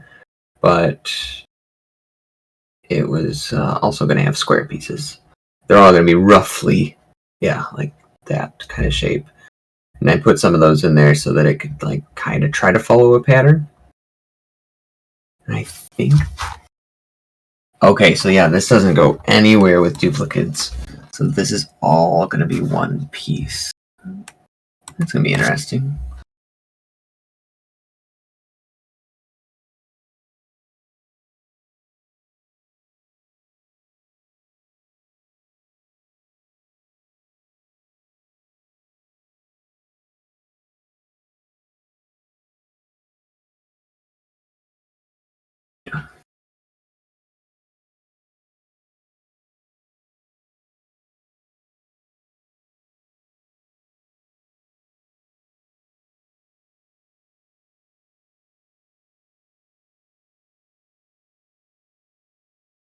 Let's see here. Can we have a way to remove quarry tiles? Maybe a stone instrument, or just a regular action like when dipping up paving. They make designing a pretty village will be painful, etc., etc., etc. That would be cool. Yeah, I don't have a problem with that.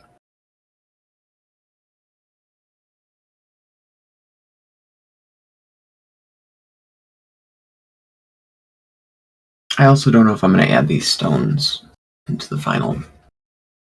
Cool. Have a good day, everyone. Bye-bye. Have a good day. Thanks for stopping by. Have a Heck good yeah. one. Good seeing people. 2 times 2 by 3 by 3 stone. Yeah, I think actually, so my idea for that is to use a catapult and dirt. And it dirts all pavement. Like all pave, all terrain. Yeah, that was your idea? Yes, that's a good idea. I didn't know you came up with it. I didn't mean to steal it. I probably read it somewhere. But that is a really good idea. Because that way, because sometimes you're dealing with stone quarry that's like by cliffs, and you can't dig that anyways because that goes against digging rules, you know? So instead of changing digging rules, it would probably just be easier to adjust based on like a range, like a mortar or a catapult. So you can just change the whole thing. And actually, with that in mind, I can't think of a good reason why you couldn't just catapult a cliff and turn it into a hill. Like, just to eliminate cliffs. So you don't have to deal with that.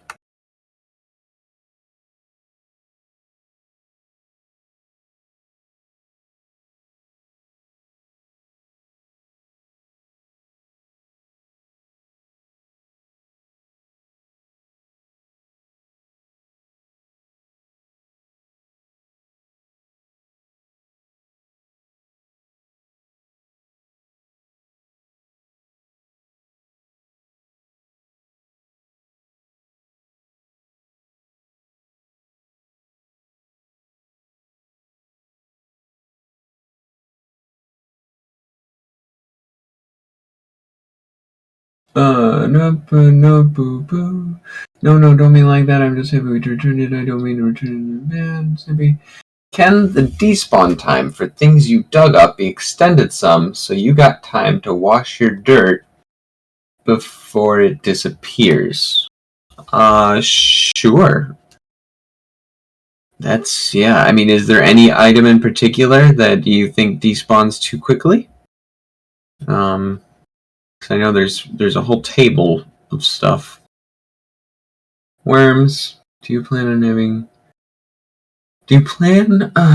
have plans to change wells to be better? Maybe. I'd kind of like, again, fluid is hard. But, with that said, I was talking to somebody about it. I think it was one of the last streams. Maybe it was Pistol.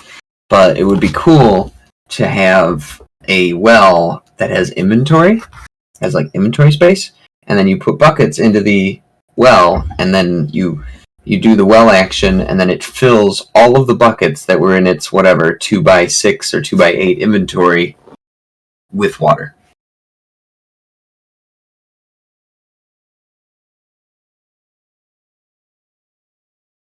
Look at that. All of these ideas are Vess's. I'm just stealing all of them.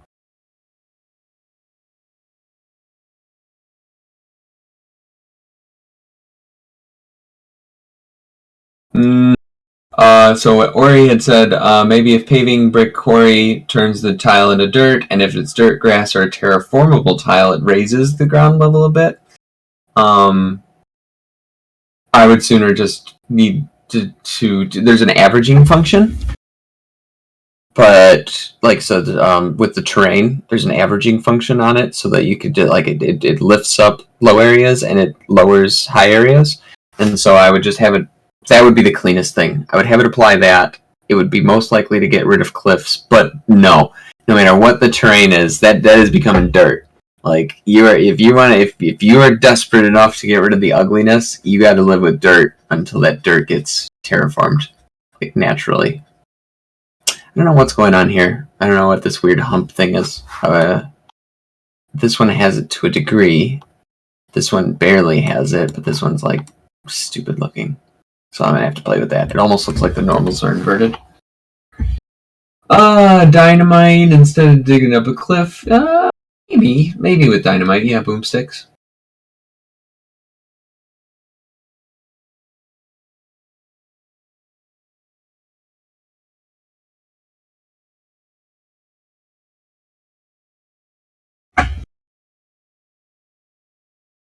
Yeah, either Vess works for Salem or I work for Vess, depending on what way you look at coffee subscriptions.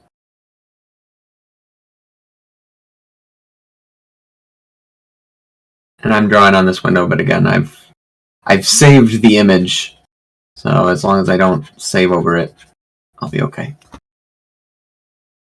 Probably just going to get down to the first layer of adding stones like this, and then I'll just have to be done.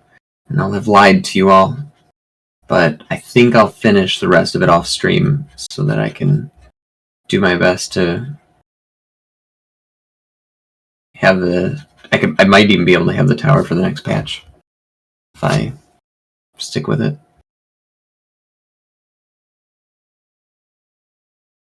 Nice big block for the base.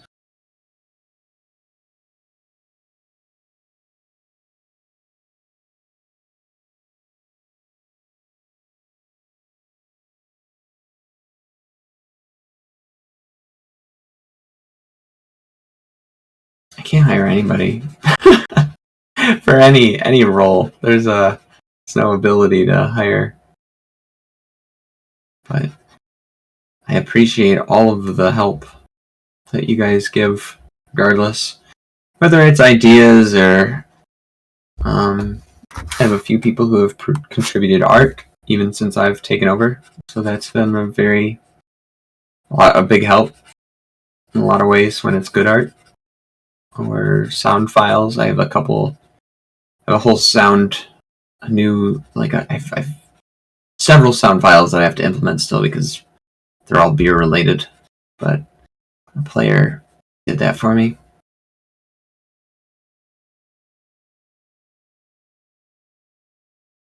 I wonder the solution. The solution to any type of fluid issue. Maybe you could implement a container that holds more of the current pail from the store. Yeah, that's basically just the big barrel. That's a band-aid. Just pay people in worms. I would help. Yeah, take all the worms you want. Any plans on adding a subscription? No plans. No. It's something that I've considered.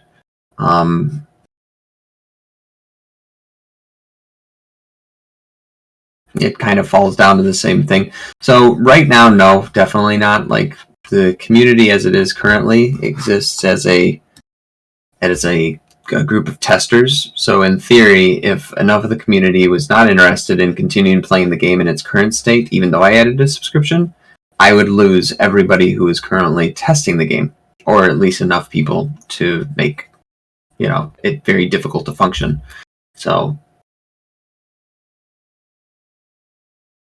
I don't consider Salem to be in beta, but still like a lot of these things that we're doing are new, whether they're mechanics or systems or changing rating or whatever. So adding in a subscription at this point would not be good. But maybe one day, if that's the way everything works out.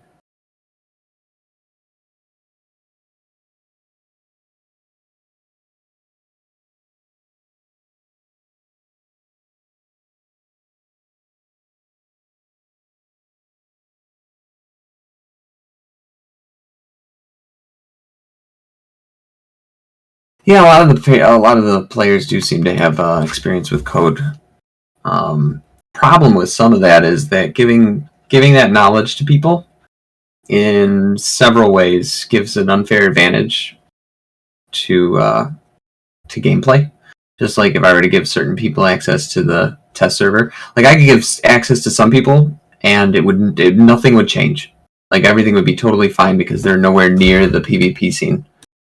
But then there's other people who, if I gave access to the test server, they would learn things that are not public knowledge. Like regardless whether or not I wanted them to be public knowledge, that would give them an edge. So I view those like two situations very similarly.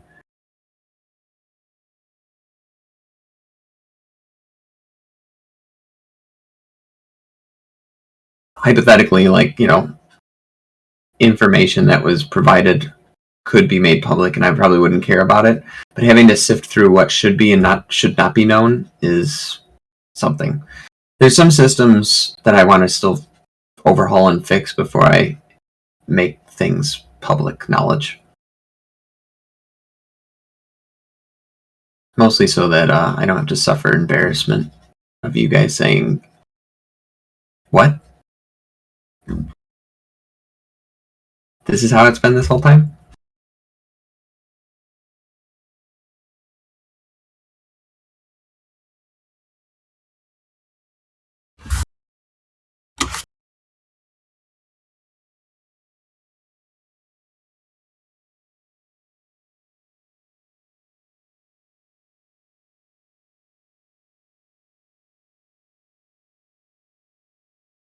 I'm not a real dove.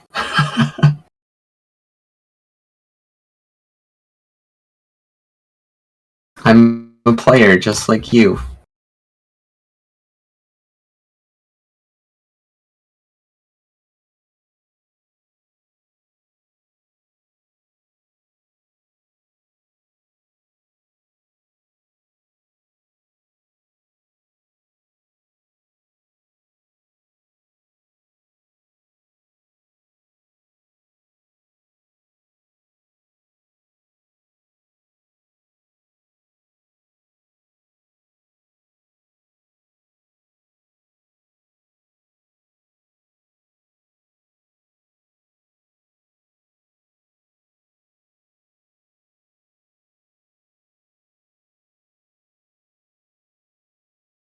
Trying to just keep going with this.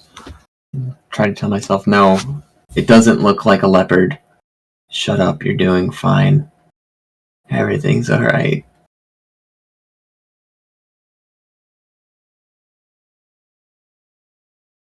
But I think it's like this. So this part of the illustration, not the illustration, but texture, because it's so large, it's giving it an off-putting size. But for those of you who were there in the beginning, I feel like the roofing tiles look very similarly.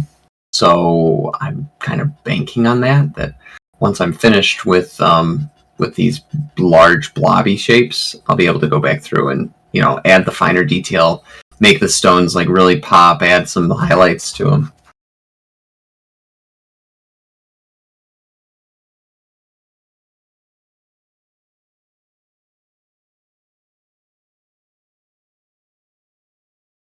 I don't know what you guys are talking about with temperature.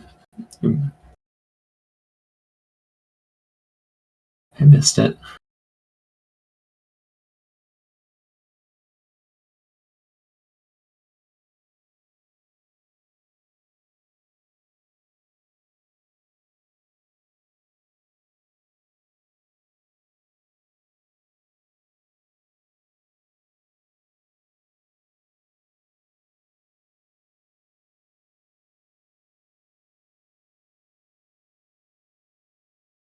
Yeah, so actually a real bummer that that Fract couldn't show up. I thought he was really on board with what appeared to be his idea that I was wasting my time by making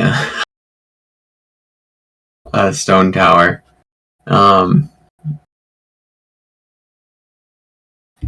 Yeah.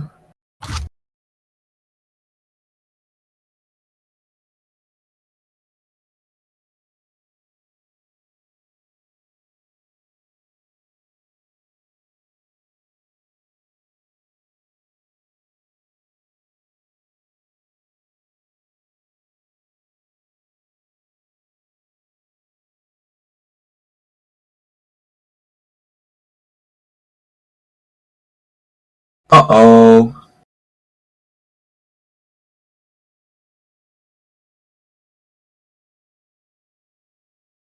Can you hang something from the roof? Like, for example, adding the skulls of your enemies or something around the roof, so if people come near your base and they see a bunch of them, they would maybe think twice.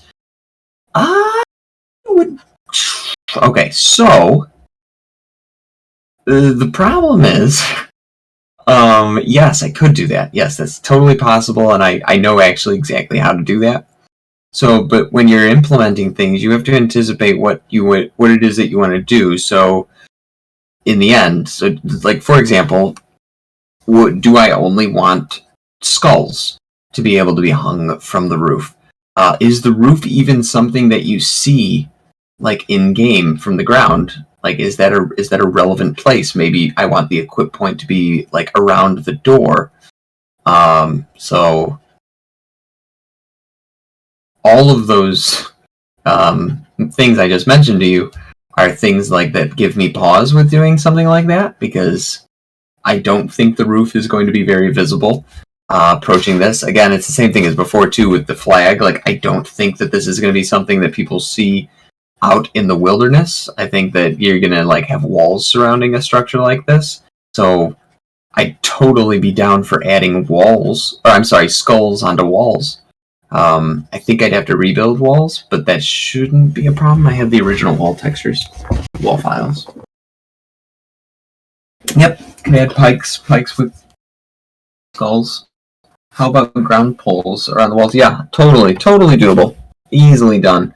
Honestly, I think that those were probably that was probably the original concept of crabs on a stick, because those were implemented before we had the ability to remove people's skulls.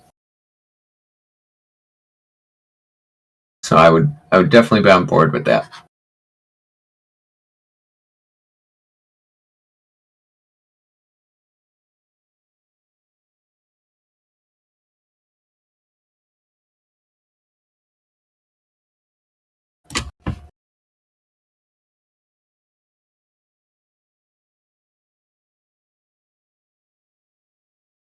Yeah, I don't know how to feel about crabs on a stick. They're so cheap, like to make, and can totally be so detrimental. Crabs on a stick were one of the reasons why JC had so little sympathy for players who would complain that there was no raiding scene, there was no ability to mess with other players on Providence specifically. Like, between poop claims and crabs on a stick, he was convinced that he could give himself limitless entertainment.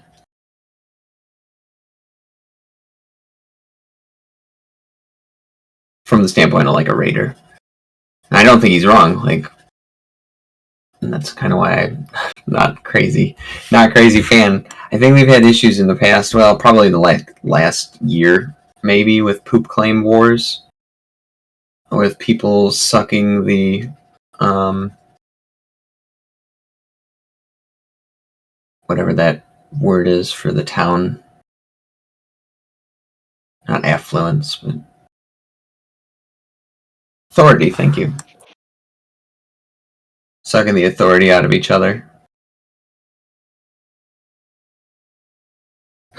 Now you sound like Loftar. I was talking to Loftar about poop claims the other day, and we got like through a whole 5 minutes. He said, "So what's a poop claim, by the way?" And I had to remind him of the challenge authority, which is actually what it's called. But I have never, unless it's like telling a doctor that you defecate. You know, it's the only time that it's appropriate to say the word defecate is when you're speaking to a medical professional. So the only time I've ever said challenge authority that I can remember is either now or when talking to Loftar about it, because it's always been a poop claim.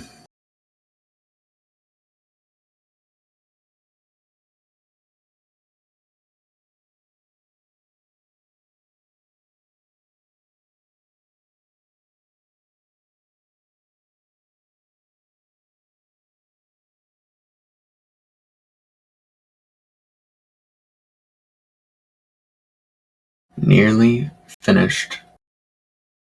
And then I think I'm going to actually show you guys what I have like in store for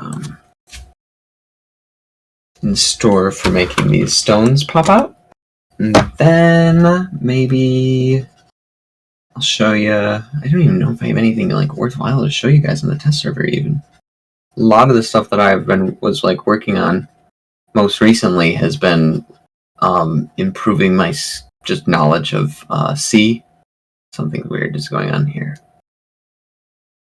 And so that I can code better and understand more about the concepts that I'm dealing with. Yeah, something bad's happening. I don't know what this is. Salem is indeed written in C, old school C. The client is written in Java.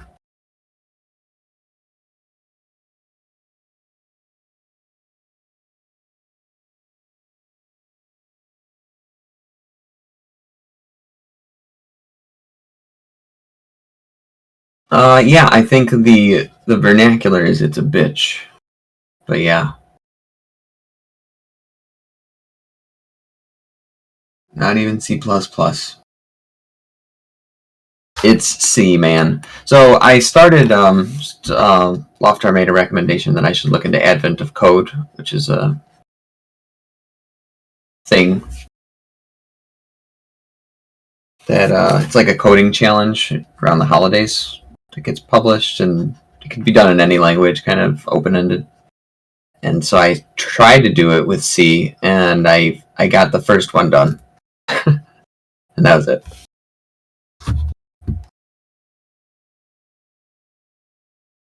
And even with that one, I needed extensive assistance from him. Alright, so I want to kind of like, yeah, something is just bad. Yeah, so there's like something is embedded here that's making it do that. So, oh god, I don't know what I want to do about this. I'll leave it for now. And I'll deal with it unless I forget to deal with it. Yeah, that's a good idea. So, my idea for the stones are, I've done stone textures before on some building, I think, or some kind of object, and I did stone textures. And, oh, you know what? Actually, it wasn't even for Salem. I was working on, before I started development back up, I was doing Unity and Godot. And, so I was trying to just play with shades and shapes, and I really enjoyed making stone textures. Again, it's something that I would definitely prefer to do in Photoshop for layers, but when you don't have that, I gotta do the best I can.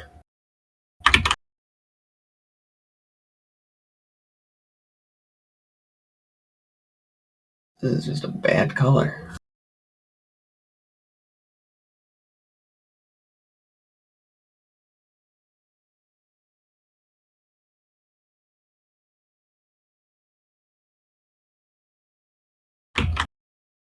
I really just don't like that. It's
So that's basically the fundamentals of what I'm thinking, and then I'll play with the grout. I'll probably darken the grout a little bit, give it like texture. I don't know, I think the grout is like too thick, so I'll probably go through and extend the shapes of the stones a little bit. And then I'll work on the door, make some kind of texturing here where that little turret shoots out. And I'll probably reposition these little stones, these outcropping stones that'll give shadows. I'll reposition those and resize them. But otherwise, we're nearly done. The stone tower. So, like I said, I'm probably going to just do it on my own instead of trying to find a good time to stream it. But that's basically how it's going to look, and I'm pretty sure I'm within my parameters of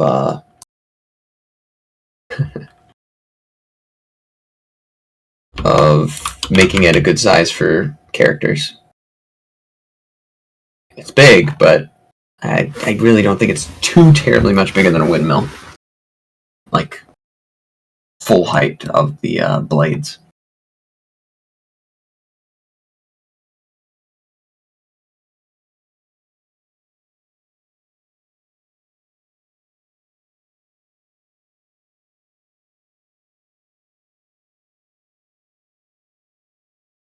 Thank you very much. Alright. Oh, it looks like somebody bought stuff from the store. Whoops. Yeah, it was Heffernan. He just bought 3 silver packs. So thanks, Hef.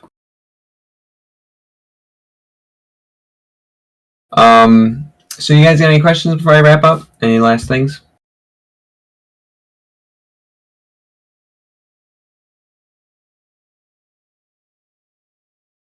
Building material cost. Don't know. Patch when? Don't know.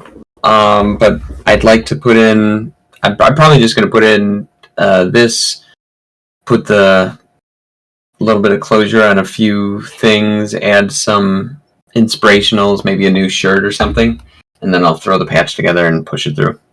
So, mostly artistic stuff. But I think that what I'm going to do is... So, the liquids are proving to be much more difficult than I originally thought, and I think that some of my latency in development and pushing things out lately has been as a result of just taking on projects or topics of projects that are just too hard for me at this stage. So what I'm probably going to do is back it up a little bit, and maybe like there's recommendations of small mammals, I think, recently. It might have been even Calfax in ideas. Like, I think I'm going to focus on stuff that I can do and push more of those things. Because I can make more mobs. Like, I can do that, I can make more models, I can flush out those areas of the game a little bit that aren't necessarily easy, but they're in my wheelhouse. And I'm thinking in doing that, I'm going to create small micro projects for myself that will allow me to pick up more skill sets, as opposed to stabbing in the dark with large projects where I don't know any part of how to do what it is I want to do. So right now, my biggest issue with beer is fermenting.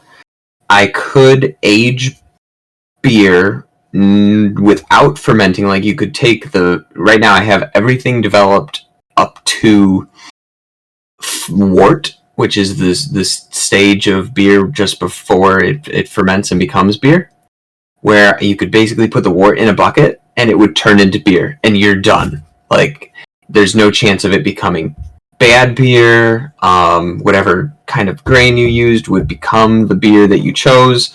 Like, I could totally push that and it would be finished. But I feel like that's not good. Like, it shouldn't be necessarily that way.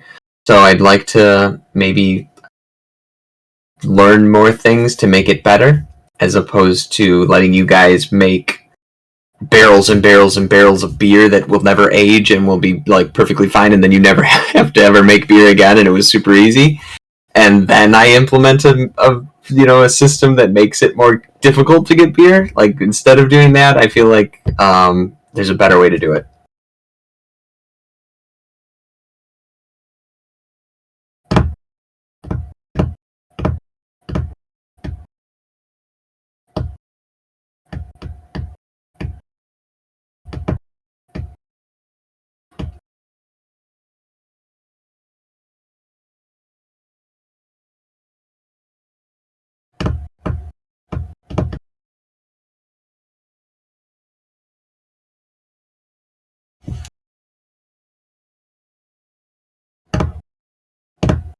There indeed actually will be a gluten-free beer. It's already in there. There are technically 6 beers right now. They don't do anything, but they exist. So mead is indeed gluten-free. Funny how that works out, isn't it? Hello, Kiki. You're here just in time for me to leave.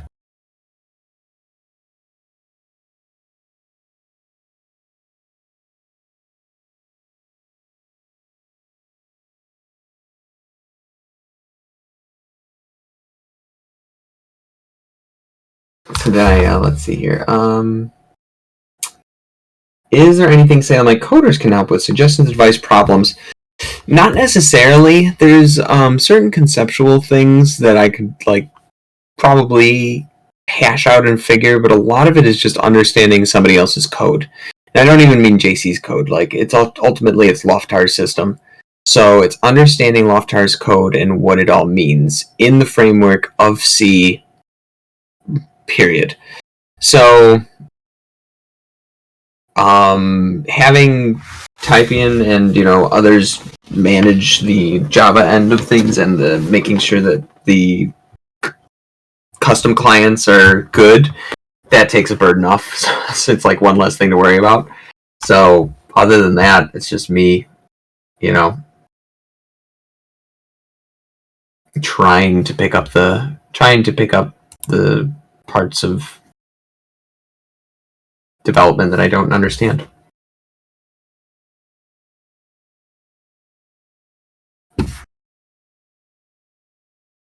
Oh yes, this is an excellent time for me to plug the coffee shop. In the event that you wanted to buy some Earl Grey tea, that's the link. Before we had this part of the stream, I hosted a private stream for members who have bought membership on the coffee. And we worked on separate things where I show them behind the scenes stuff, similar to what I show you guys, but other projects, artwork stuff, animations. I go through a lot of tea. If everyone buys me tea, how will I drink it? I will drink it 1 cup at a time.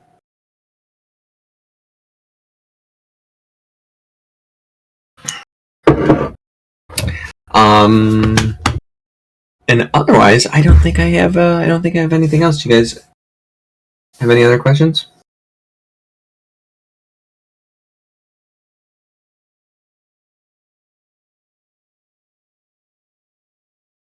Yeah, it's actually enough. $5 is enough tea. Oh, so actually in-game tea, that's what I want beer to do. I guess that's that's the finish of the loop of the beer conversation. So that would be a better tea. And that's the second holdup, actually, for beer is the buff system. So I could easily replicate the tea buff, and I would have to duplicate it to make it better, because it's not scalable at present, the tea buff. So I would have to create a whole separate buff for each of the humors and have the beer buffs use those new buffs instead, just replicating the old buffs but to a higher magnitude.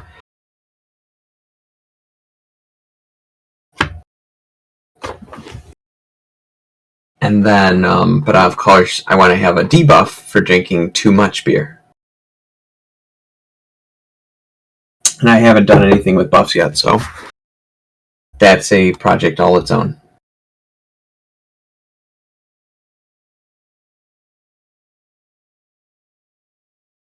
Oktoberfest happens in October.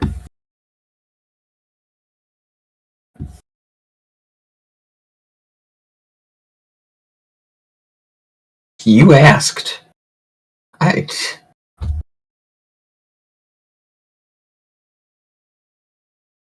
Bigger punch buff. What do you mean by bigger punch buff?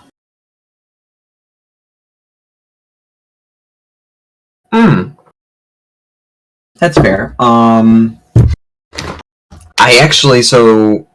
haven't gotten there yet because I've just been so involved in doing, like, trying to wrap my head around beer and new projects, but PvP is on the horizon, and it's something that I've been thinking about, like, on and off for a while. There's a really nice system that I think, I don't know, so where, you know, the whole imbalance system, where if you do certain moves, they basically knock you off balance, or if you get hit with a certain way, it knocks you off balance, so you have to restore. I want to play with that more, and basically, I want PvP to be less about running away, like one person being the attacker and one person being the defender, as opposed to being an engagement where it's like, okay, you know, like maybe humors are less important in PvP.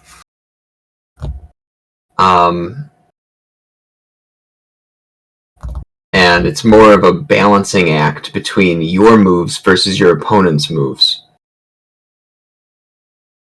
But obviously, you know, like your blood would still act as your HP, but perhaps, you know, off balance or some of the other hindrances to combat would affect how much damage you take.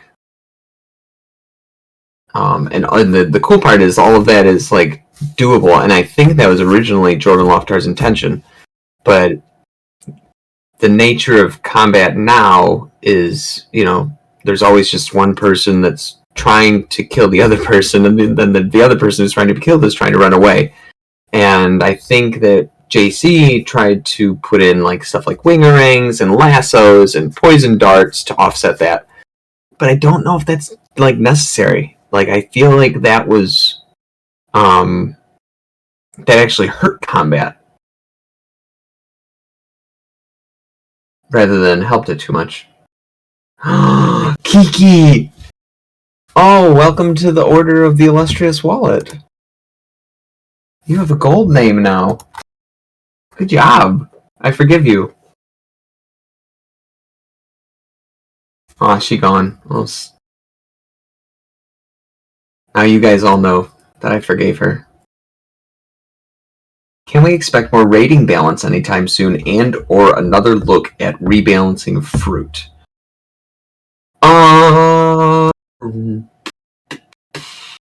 Rating balance is going to be trickled. So we have, like, I have a bunch of ideas, and it's basically just going to be one stage at a time. I have noticed absolutely zero engagement from the last change that I made to the nerfs to defensive structures. So I am not convinced that wasn't enough, or if people simply are not raiding. I can nerf it further. Like, I can nerf it all the way down, and I'm afraid people still aren't going to raid, which makes me think that it's not necessarily about defensive structures anymore and raiding, but the repercussions of raiding and trial by combat. And, right. Well, I mean, yes and no, because trial by combat's been around for a very long time. Like, an exceptionally long time, and nothing has changed with, like, you know, how to get a character since then. Raiding simply isn't happening. So I know that TBC is punished, like, very, very, very severe, and I don't like it. I'm not defending TBC. I'm just suggesting that I have made raiding in theory, at least, a good chunk easier with the last rating adjustment, and I haven't heard any feedback because I just don't think people are doing it because there's too big of a risk with TBC. They feel there's too big of a risk.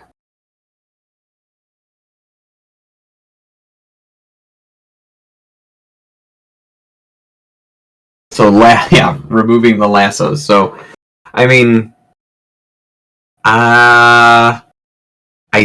so again, there was rating before lassos were implemented.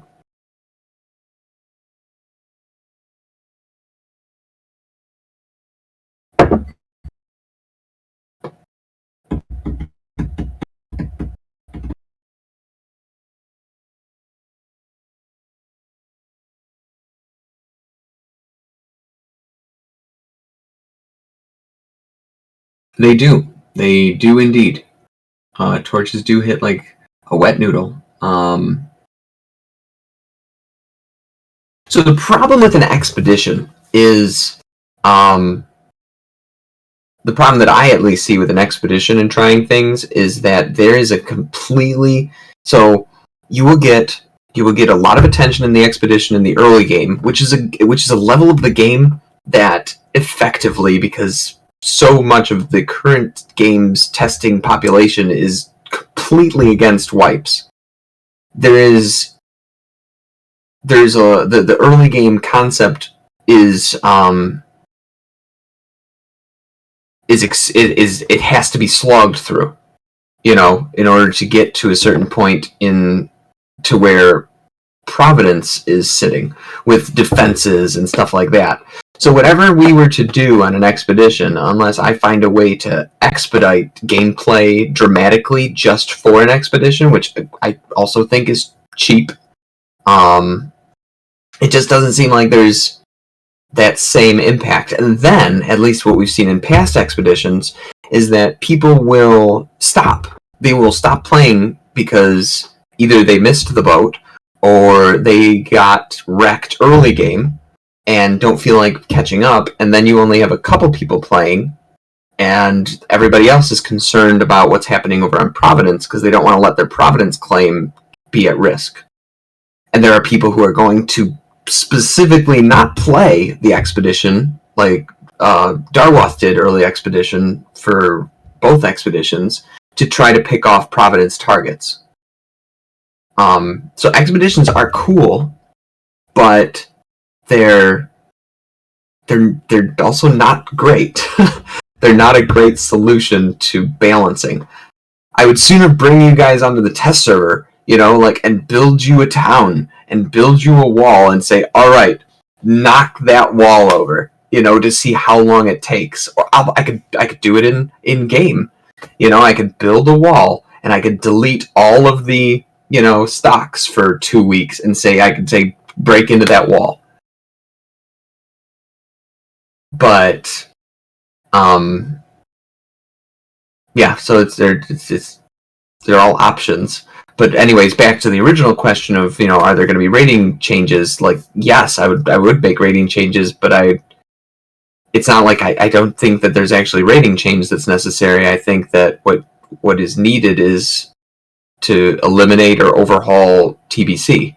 Or, on the flip side, to make inheritance easier so that death is less of a problem.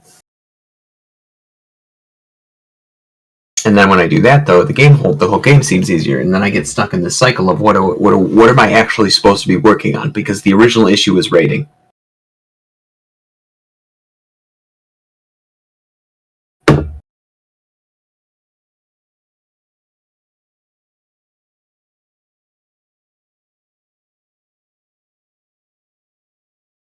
Right. Yeah. So the issue of having bases wiped is a whole nother issue. And so I guess we could ask the question: Are TBCs preventing what few raiders remain in the game or prospective raiders exist from wiping bases? I don't know if the answer to that question is yes. Right. So do I take away right? So even in theory, if it makes it less likely, do I take away that one safety net that people have for not getting their bases crushed, or somehow to balance rating, to balance TBCs, to balance inheritance, do I instead look at how to not make bases get wiped, in order to make rating better?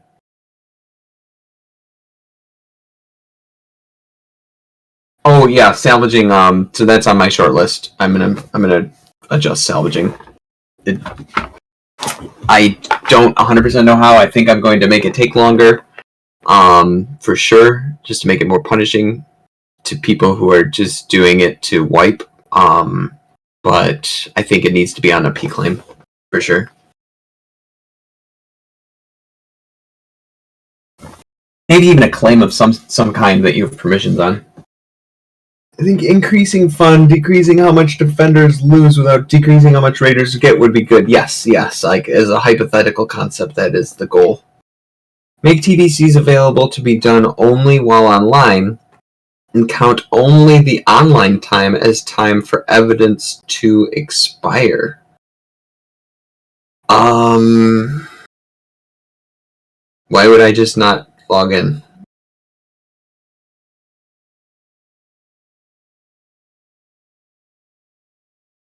Once defenders are able to handle the amount of loss in a successful raid, then you can increase the amount of raid. Once defenders are able to handle the amount of loss, right? Yes. This is so.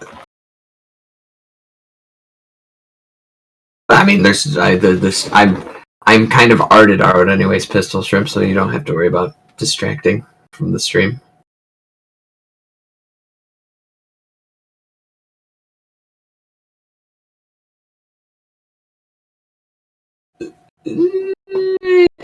Kind of mess. I don't know if that's proper justice.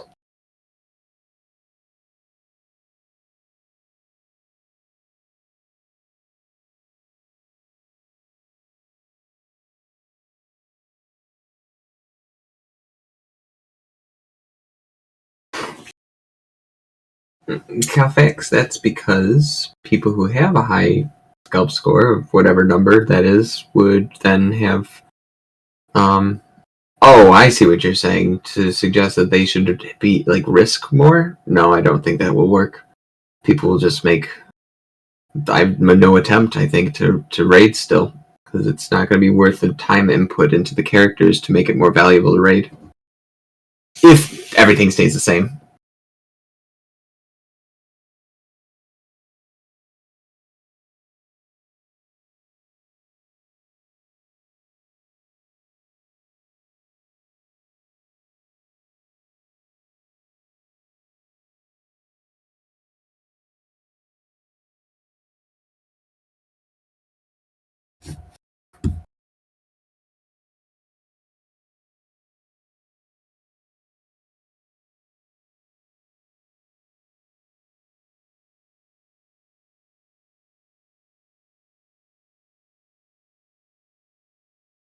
I think that currently for newbies like yourself, I won't participate in raiding at all because my bios are too low. So there's no way to really catch up. That is not true. That is certainly not true. You may be currently you may be at odds with trying to catch up with a PvP situation, but 9 out of 10 raiding scenarios do not experience direct PvP. So no, I don't know. I think that is false.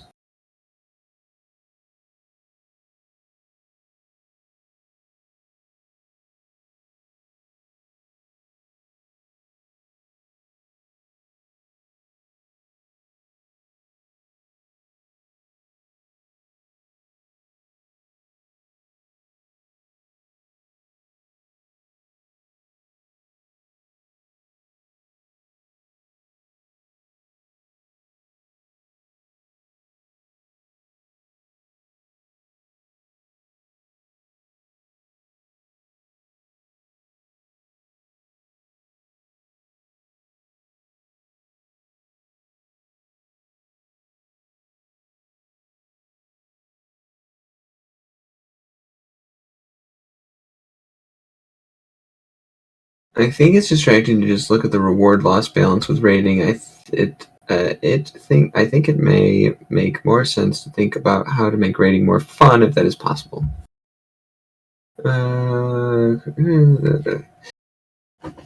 Yeah, I don't know. I think like it wouldn't honestly like that is why I approach this with such a divisive like mindset, in that there are two scenarios of raiding.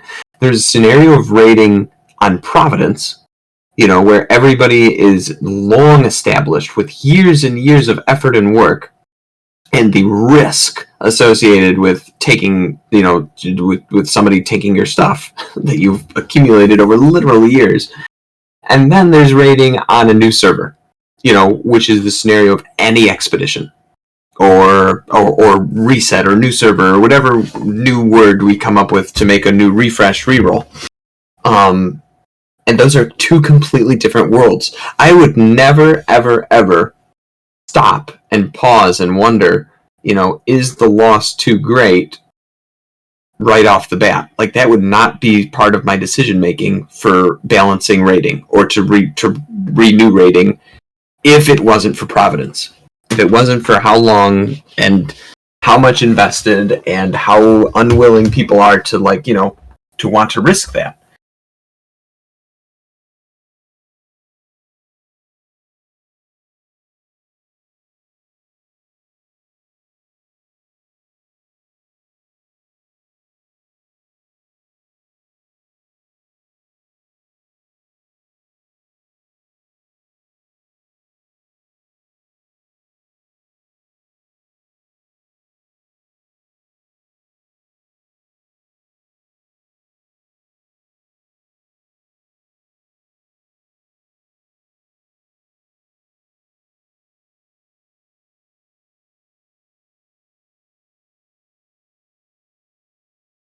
And then, of course, there's also the argument that raiding is supposed to be fun for raiding's sake.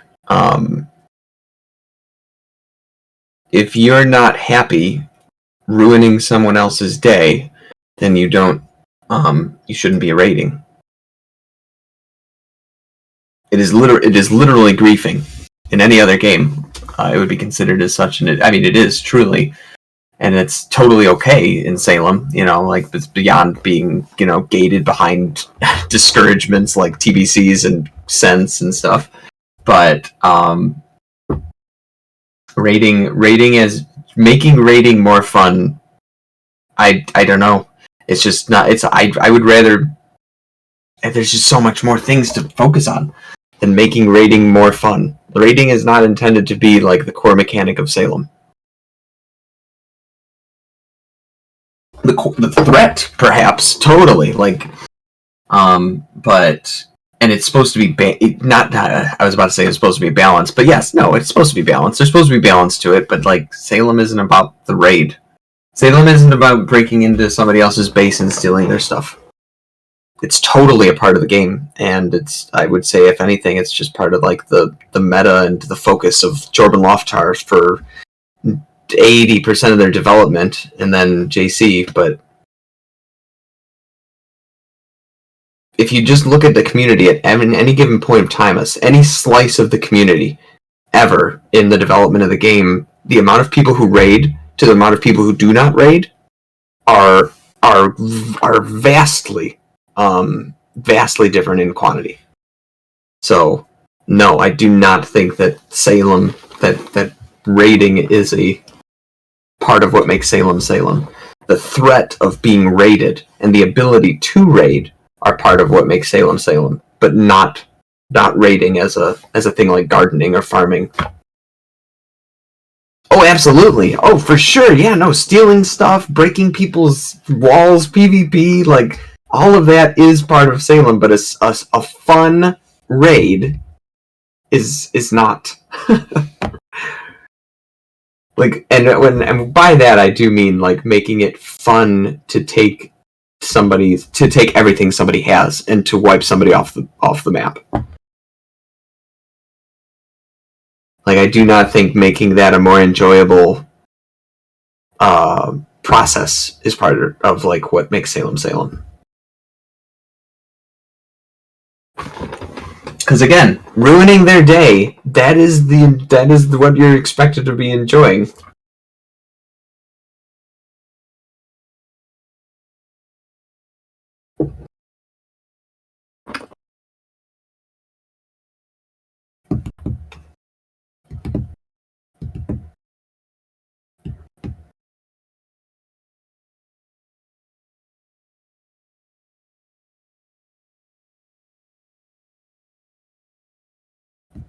Right. Yeah. So you think we need is increasing the threat of raiders by increasing frequency of them actually happening, but not increasing the damage they do, which falls back to the making rebalancing raiding by making it so that raiders can only raid less.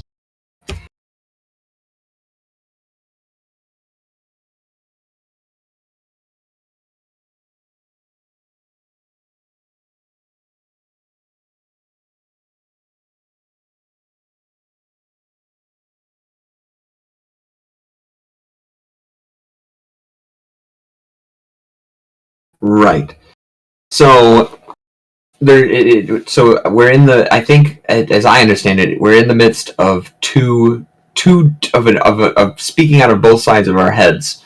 Where on the one hand we want people to raid more and for it to be more fun, but on the other hand we want it to be less cataclysmic to a player who is being raided.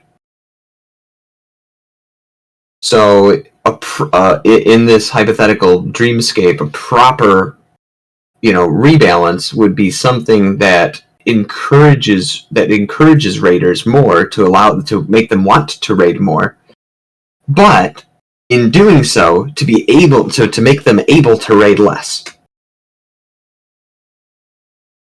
which is, I mean, I'm not saying it's impossible, but it's like that we've gone around the circle now, and that's where we've always gotten back to, is how do we make it so that somebody can't wipe somebody off the face of the map, and in doing so allow raiding to be easier. And we've had, there's ideas and there's stuff in the pipes that could work for that, but that's always where the conversation comes back to.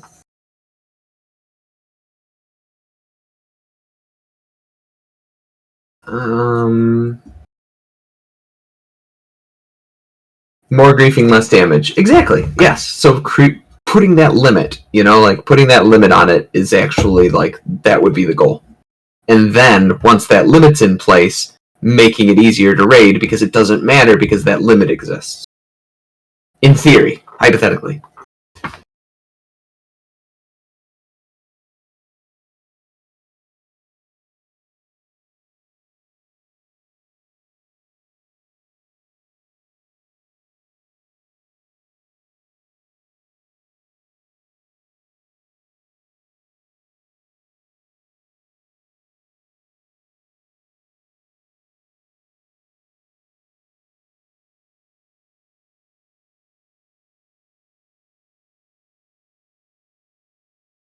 Right. Yeah, that was one of a few solutions that we had when we last talked about it. So that basically you have a limited window to do just severe damage, and then the issue is, I saw it when I think I might have proposed this one, but the issue that we came down to when we discussed it was with P claims, and how, why wouldn't I just make another one? Why wouldn't I make another waste claim? Why wouldn't I make another trial by fire? Immediately afterwards.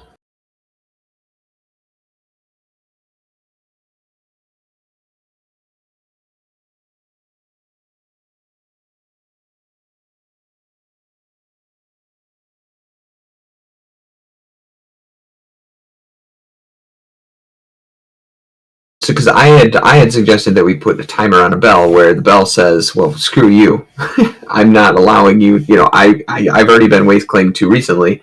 I can't be waste claimed again for X amount of time more," which is totally viable. But then you'll always be able to lock down a P claim, which personally I don't care about. Build a bell.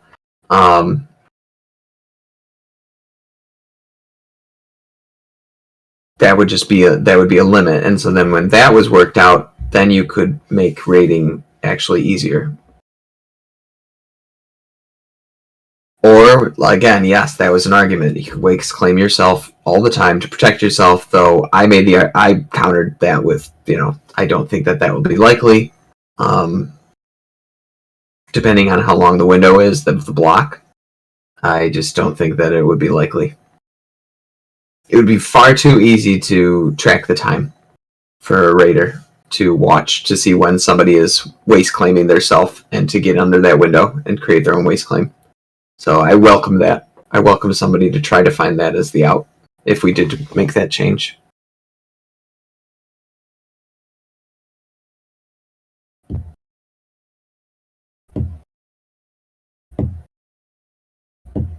Which is also true, yeah. Just because you waste claimed yourself doesn't mean that they can't attack you during that time.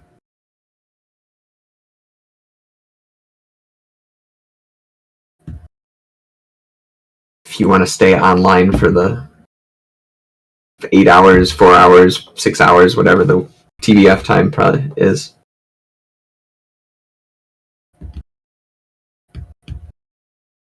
But then, so it's like, well, could they build? Because right now it's super cheap to build and super easy to build a repair.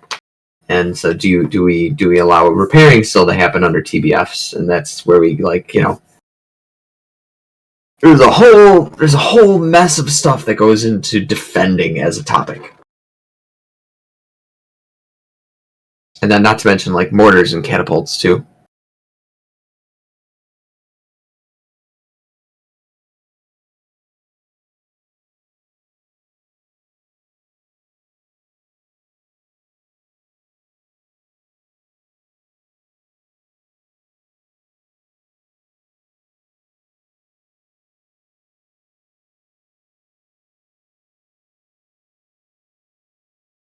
Well, alright, I have to actually get going.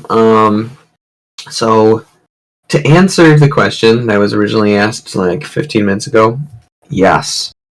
I do still plan on making changes to rebalancing to rating. I'm just kind of trying to find the end of the thread that I need to start pulling first that will actually make the difference without destroying everything.